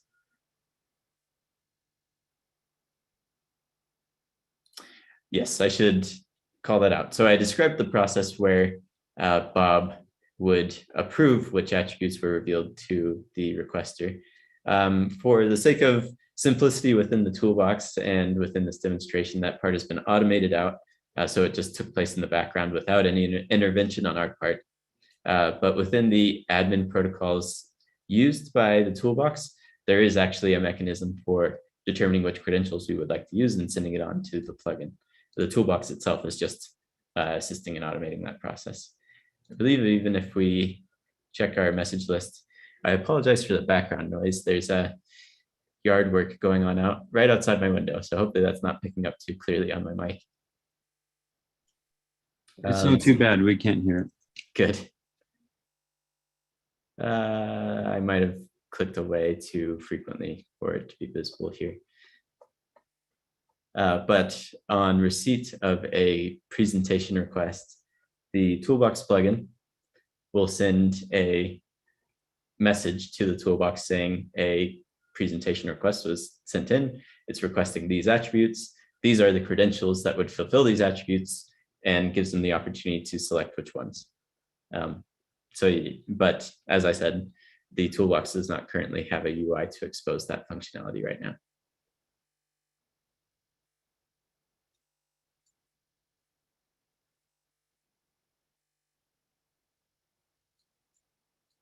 Cool. So now I'd like to step through a couple more interesting scenarios when it comes to credentials and presentations. So we've issued this really basic credential. I should go to the credential issuance and look at it there, with just a name and an age to Bob with age of 42. So I'm going to add another schema and credential definition to the mix here. So going off of my employee cafeteria example from before, I'm going to go with employment credentialing. And at the same time as I'm typing this out, I'll also call out that schemas are separated objects from credential definitions for more than one reason, but one of those is reusability of schemas. So within a governance framework, it might already be well defined what attributes we expect to be presented in certain contexts. A machine-readable governance framework might include the schemas that we are willing to accept credentials from and accept presentations from. Man, that's really noisy, I'm sorry. So while I'm coming up with a new schema for employment, it is certainly possible and maybe even likely that within a certain legal jurisdiction, there's already a well-defined set. And instead of creating a new one, I should go and reuse one that's already available on the ledger. So I'm going to create one and say, I won't include name just for the sake of demonstration, but I'll say date of hire, and I'll add another attribute and say access level, I guess, if they've got a specific security clearance. What else should I include on here? I'll keep it simple and keep it to those two attributes for now. So I'll go ahead and create that schema and then create a new credential definition from that schema. Again, takes a hot second as it performs that key generation in the background here. Also writes to the ledger, which is a not instantaneous process, I suppose. And there's our credential definition. And we see the attributes date of hire and access level. So we'll now go ahead and issue the credential to Bob using that employment cred ID. This form is automatically populated with the attributes that we need to give as part of that credential definition. Add a comment here of proof of employment for the heck of it. And say date of hire is, I don't know, 2020, January 1st.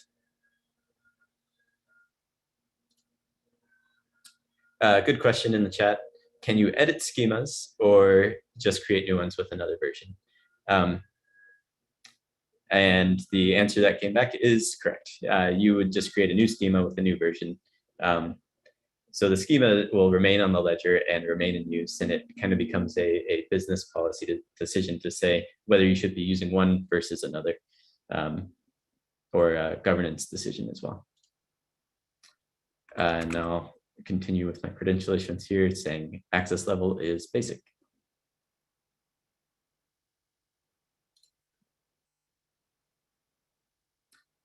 And our credential is now issued to Bob, at least from our perspective on Alice here. And we see the attributes that were issued are date of hire and access level basic. If I go to my credentials on Bob, I see the new credential has been received from Alice and see those same attributes.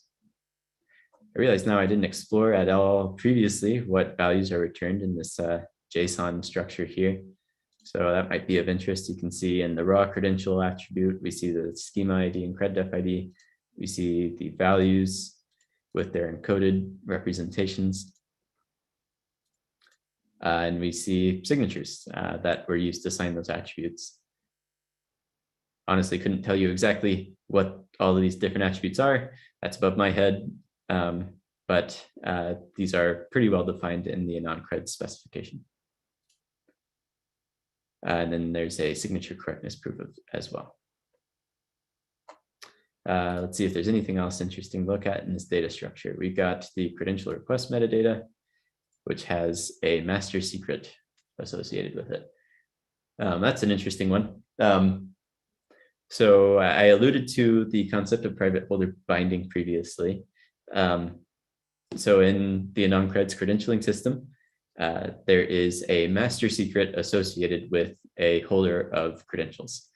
That master secret is blinded and presented to the issuer of the credential in order to issue a credential specifically bound to the owner of that secret. And this is what we use in order to say that this credential over here and this credential over here were both issued to the same individual. And this will actually be crucial in the next steps that we're going to go through in our verification process as a result of now having multiple credentials to present attributes from. So if I go to verification on Alice, and I'm going to create a new presentation request for Bob and say proof for the employee discount in the cafeteria. I won't add a comment, I guess. I'll just leave it as simple as that. And then I'll say, give me your name and give me your date of hire. And it must be from this specific employment credential that I issued earlier. I can add that restriction, or otherwise it would be up to the holder of the credentials if they had another credential with a date of hire in it to swap it out for that one. So we want to add that restriction here. So then I go and hit confirm. And we see the proof pop up and we get the check mark, meaning that it verified as true and completed successfully. So we're able to see that Bob has a date of hire of January 1st, 2021, or 2020 rather, and his name is Bob. So we're good to go ahead and give him that employee discount for a sandwich. So we just use two different credentials, and as I was talking about, have strong guarantees that those were issued to the same individual. So it doesn't matter that they came from different credentials. We've got that cryptographic assurance taken care of. And if I can view the same presentation from the other side as well. So that's one interesting capability of the anon-cred system that has been discussed in the W3C JSON-LD credentials context, but has not yet come to fruition in any implementation that I'm aware of. As I mentioned, BBS Plus as a signature suite supports this sort of functionality. So in theory, using BBS Plus signatures and W3C credential format, you could accomplish a similar outcome. But the India non-creds has that all built in and is quite mature in its implementation of doing so. Let's do one more verification, or at least one more. Maybe I'll do another one after this. We'll see. So Bob, and now we're going to demonstrate predicate proofs here. So this time I will say,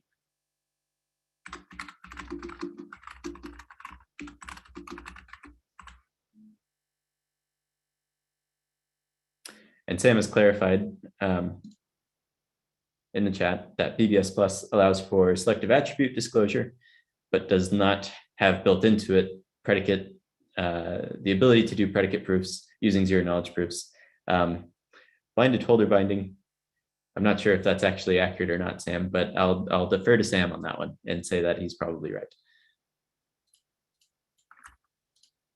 Okay, so we're going to request a predicate proof from Bob for his age greater than or equal to 21, so that Bob can buy some age-restricted product. I like that terminology that Scott was using earlier, so I'm going to steal that.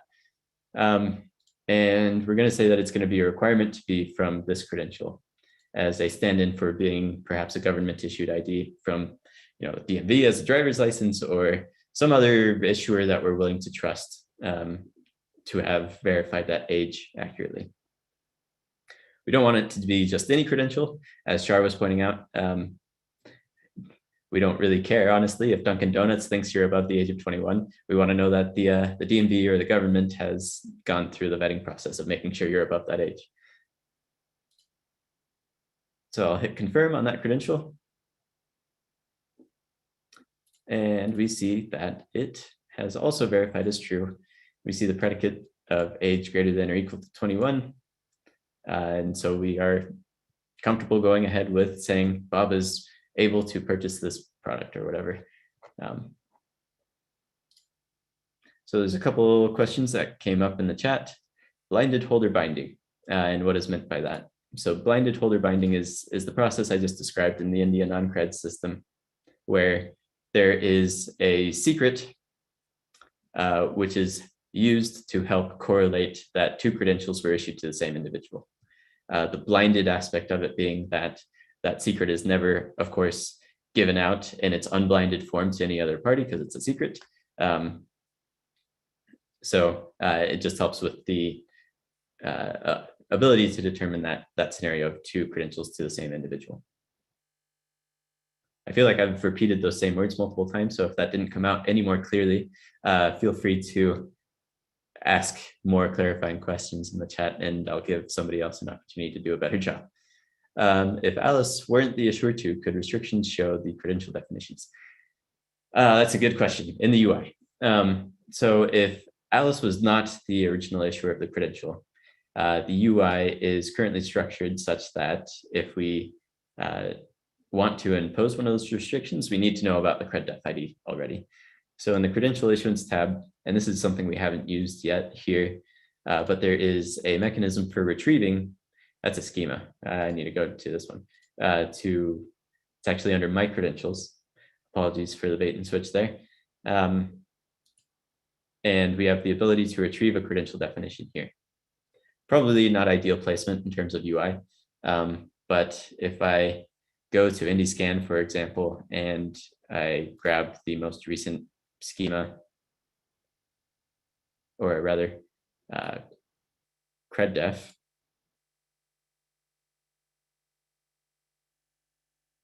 let's see, employment, that's one I just issued.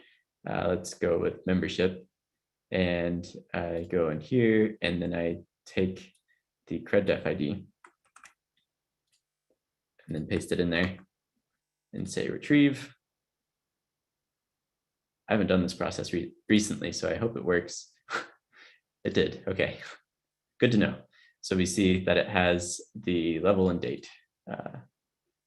And then within the verification tab, we can, on requesting an attribute, we can use that CredDef ID.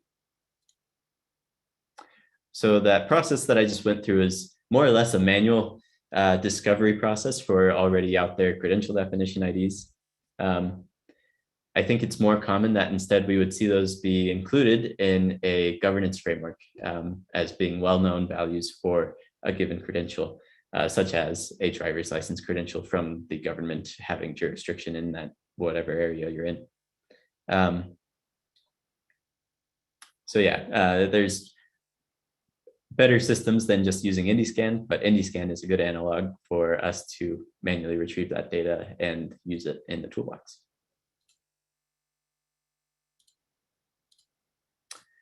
Let's see.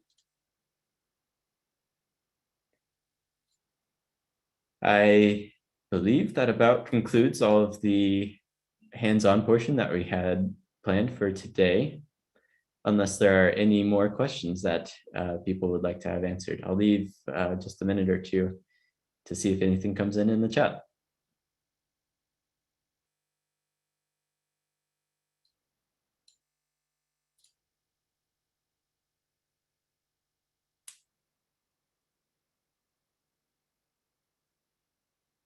And thank you, Sam, for further clarification on the blinded holder binding.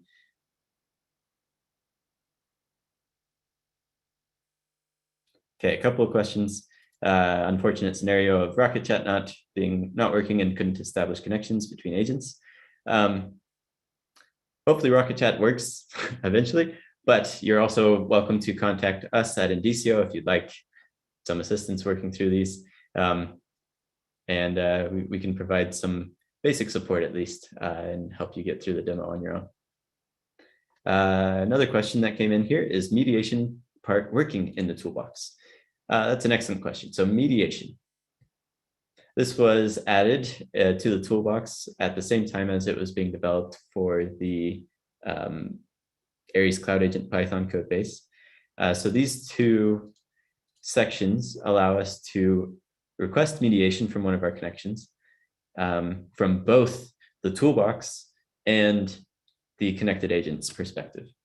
So I could, using this tab, say request mediation from Alice. And if Alice was a mediator agent, then my toolbox instance would then start using Alice as the mediator of its connections.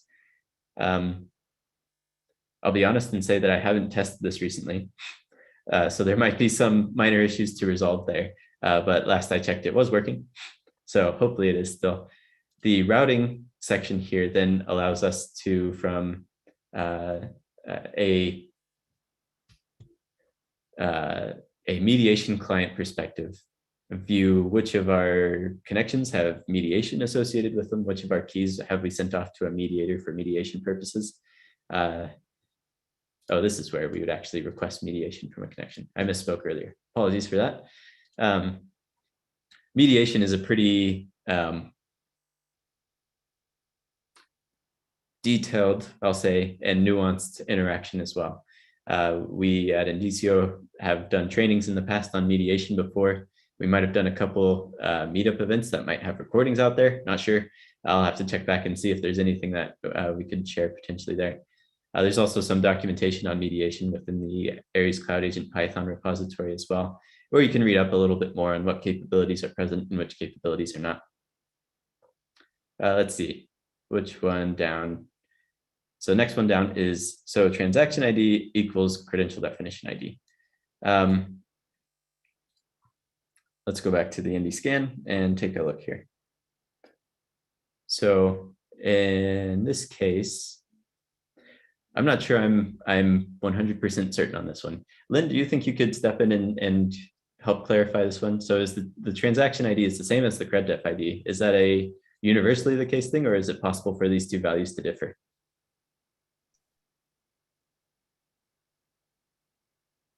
That is a good question.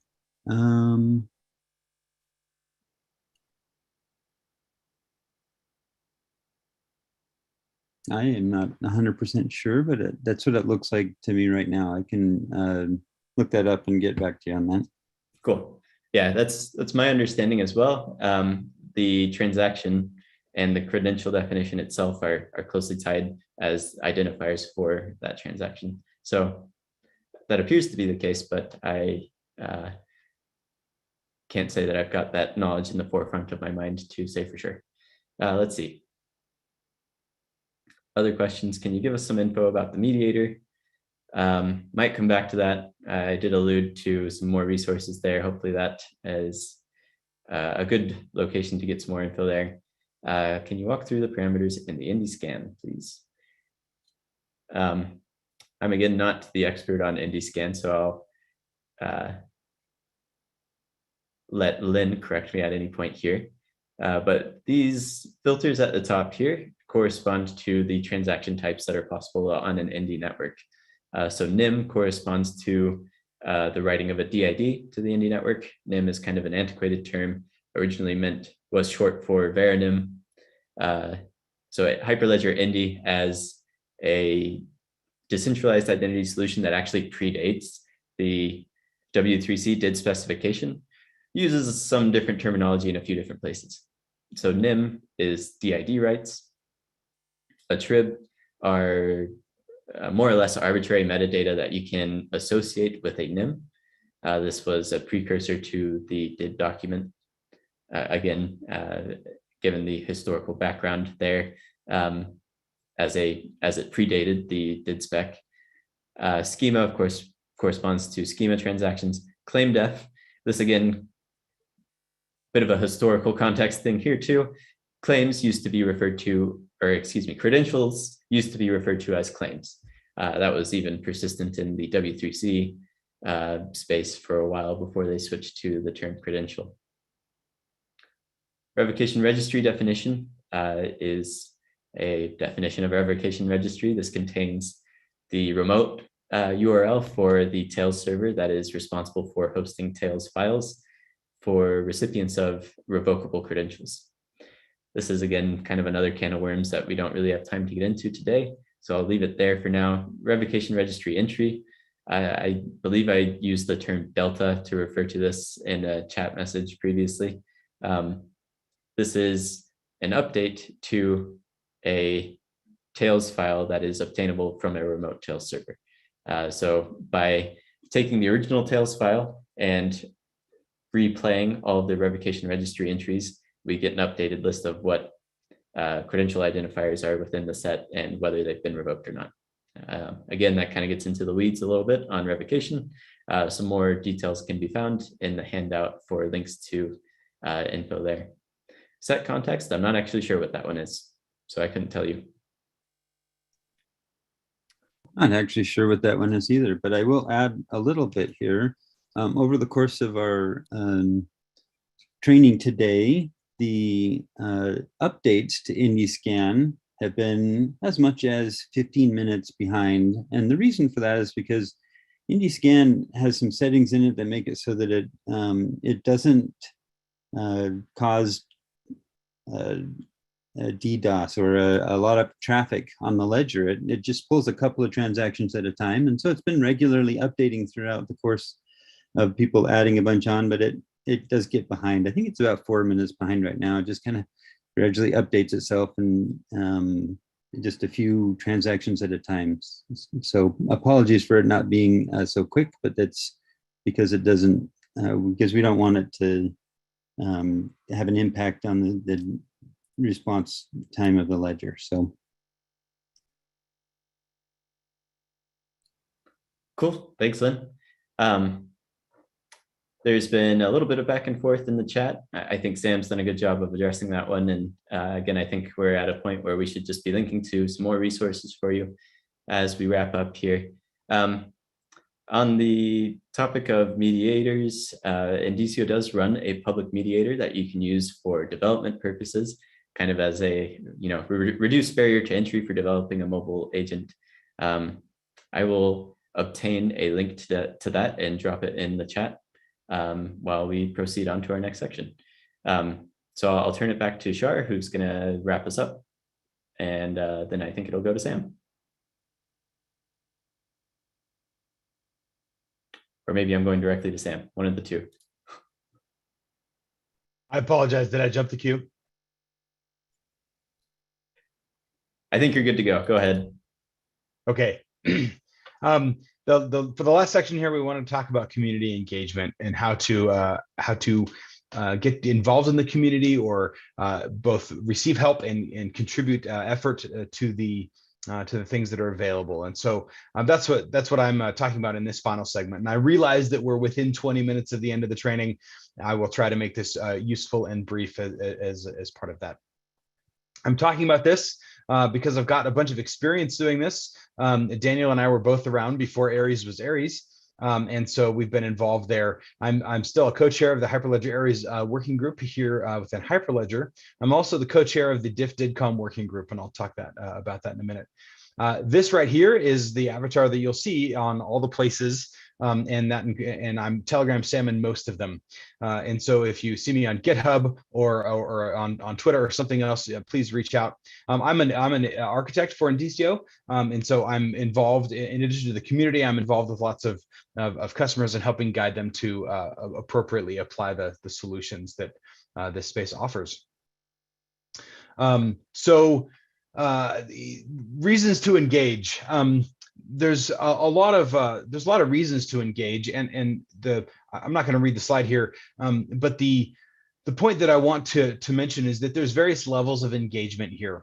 You can jump in to help. You can jump in. There's lots of people who join the community to kind of lurk and listen, and sometimes it's a long time or never before they either mention something in a meeting or comment on an issue, and that's okay. There's any level of engagement that you're comfortable with is the level of engagement that will work better for you. But engaging with the community is a great way to learn and to help and support. There's a handful of different organizations that relate to Aries. The most obvious one, of course, is the Hyperledger Foundation. That's where the Aries project is. We've also talked a lot about Indy, and we've engaged that in our examples today. Aries works with lots of ledgers and strives to work with even more, but Indy is one of them, and that's sort of historically what Aries was born out of. The other project to mention here is Hyperledger Ursa, which also came out of Indy and is a cryptography library that Aries and Indy both use, but is also spun out and available as a separate project.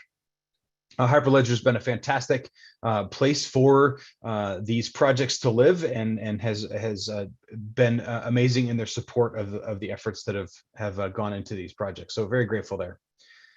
Another organization to be aware of is the Decentralized Identity Foundation. They support a number of efforts. The DIDCOM working group is the one that I am the most involved with. In the Aries community, we developed what came to be known as DIDCOM V1, and there was enough interest from outside of the Aries project that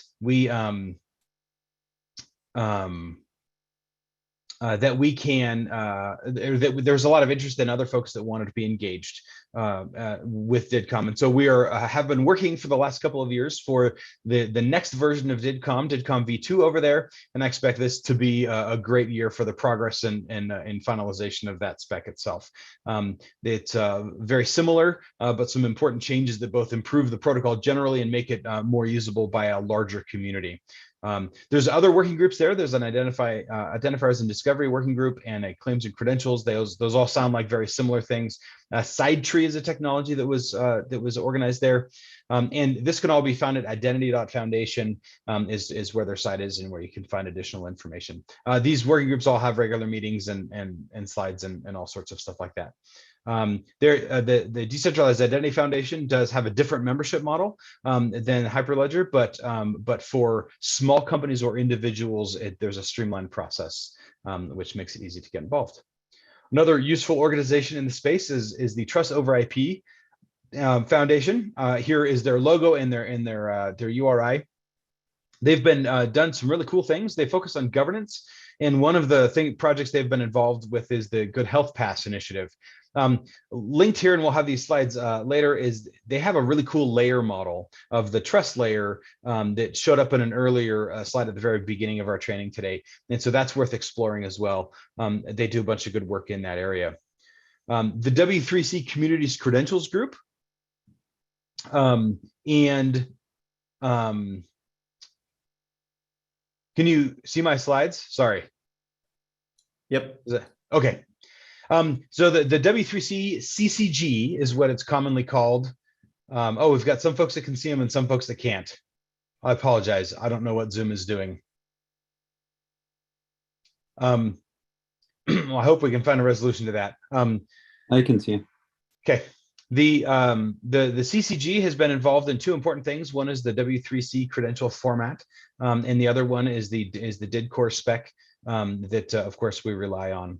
So the CCG is available there as well. So these are communities that you may want to get involved with, or that relate peripherally to the Aries work, and where you can find them. So when you engage with the community, often a bunch of the work is done in working groups. Working groups communicate typically via some sort of chat, like Slack or Rocket Chat. There's almost always an email list, and there are regular working group calls that you can join or listen to the recordings for. The calls this is very true of Hyperledger and also true of most other organizations. There's an antitrust policy and a code of conduct. I don't mean to imply that they only apply to the calls. They apply to all of the interactions of the working group. These groups are formed of people typically that represent companies, although sometimes individuals, that are in competition with each other and find that it is worth engaging and standardizing and working together on some aspects of their business. So we call that co-opetition. So here's the basic rules. We don't discuss business deals. We don't discuss any sort of pricing in those calls, and just focus on the technology project itself. The code of conduct is also very important. Bill and Ted said it really well. We need to be excellent to each other. There's the code of conduct also contains policies and procedures to resolve any issues that do come up. And I'll have more to say about that in a minute. But calls are really common ways of doing that. They almost always have meeting agendas. Topics are, being the chair of several of these working groups, topics are almost always welcome, even if they can't be put on the schedule for the next week, or they'll almost always accepted. Meetings have different ways of sort of volunteering. Sometimes the Zoom hands feature or just speaking up is good. Sometimes with larger meetings, you need some more formal interactions. And so sometimes they use the chat as a formal cue so that you can sort of get in line to speak. And it's a great way to ask a comment if you don't understand like how you ask permission to speak up, then dropping a note in the chat is an easy way to do that during the live meeting. The calendars are usually published by the organizations that host them. So Hyperledger has a calendar, for example, and the DIF also has a calendar. Links are usually found in the repositories associated with the working groups or associated wikis or on the agenda. And a little bit of Googling turns these up pretty fast. The meetings are often recorded, which is super handy when you can't be available there. It's also really handy when you want to watch, if you watch in a player. VLC is one that usually will play the format that they're recorded in, and you can watch them in faster than real time, which is helpful to when you need to catch up on meetings. They're usually posted. If you don't see where they are, then go ahead and ask, and they will help you with that. GitHub repositories are very commonly involved, whether they're code or whether there's other sorts of documents that are created. There's almost always a README that contains useful information. It's also worth being familiar with the issues in the repository, active pull requests, and you can also, of course, browse the commit history because it is a GitHub repository to see kind of what kinds of actions and who in the community is involved. You can contribute your code. There's a couple of quick tips here. You need to mind the code license that is in the repository to make sure that you understand it and that you are capable of committing that. You typically work on a fork of the repository and then submit a pull request for that. The developer certificate of origin, DCO, you can Google that up for specifics as well, is commonly required for these repositories. And that helps with some legal issues surrounding the code. This is important, and I want to spend a minute on this. We need you in the community. We realize that everyone is busy, but if there's time or this lines up with the goals of your employer or personally, we would welcome your contribution here. I particularly invite you if everyone in the meeting that you join seems to come from a different background than you do. We need your perspective, we need your experience, we need you to help us understand things better and produce a better project. Please be persistent with your contributions. Sometimes there's rules that are a little bit frustrating about different types of reviews that are required or other things, but please be persistent with that. The general request here is that we're all human. The focus is on software, but we're all humans making it happen, and we all have different stresses in life, and not everyone is in a perfect place all the time. If someone is a little bit short with you, or a little bit impatient, or something, then please be a little bit patient with them and the stresses that they have. But here's the big but: don't put up with bad behavior. If there are things that are unacceptable, particularly because of the code of conduct of the community, that's not the type of thing that we ought to put up with. If there are things happening in meetings or comments being made or other sorts of things that make you feel unwelcome, please, I beg you, please engage and try to help us solve those issues before you leave. Obviously, this is fully voluntary.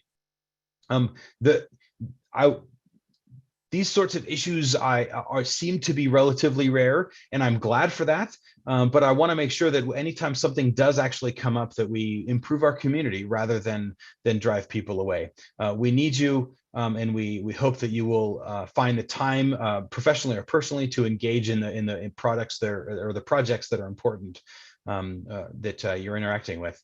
The community happens because of volunteers and makes that work for it, and that's how we have great things like Aries as a project and India as a project, and all these other efforts that are happening in various organizations. So I hope that came across as a quick guideline and a plea to be involved.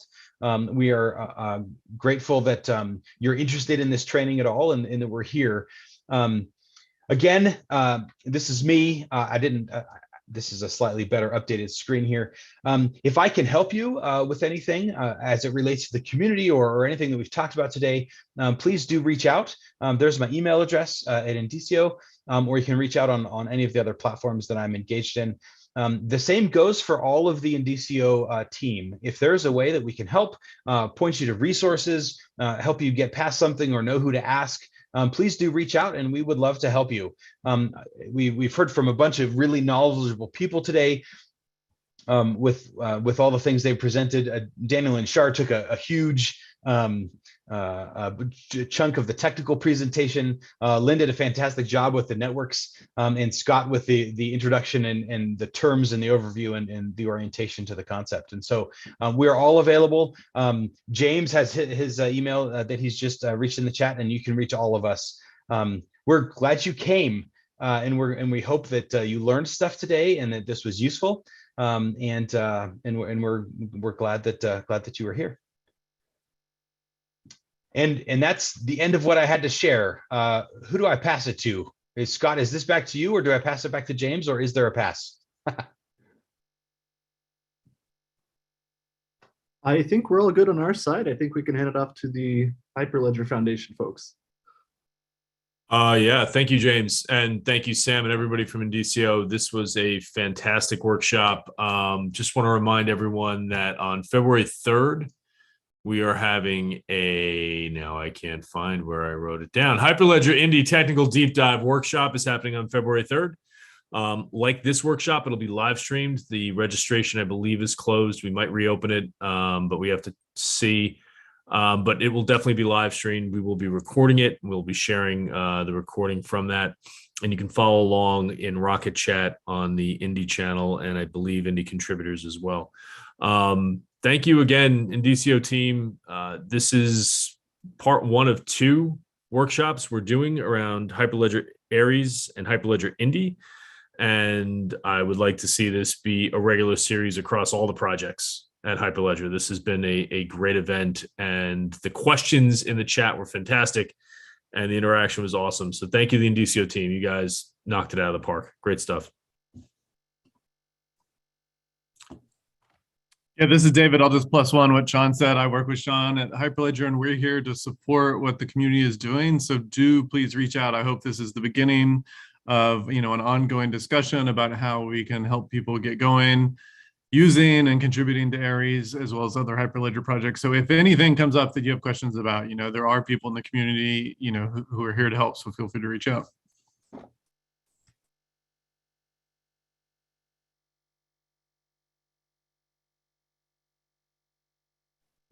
Thanks, folks. That's all. And I hope your week is a great one.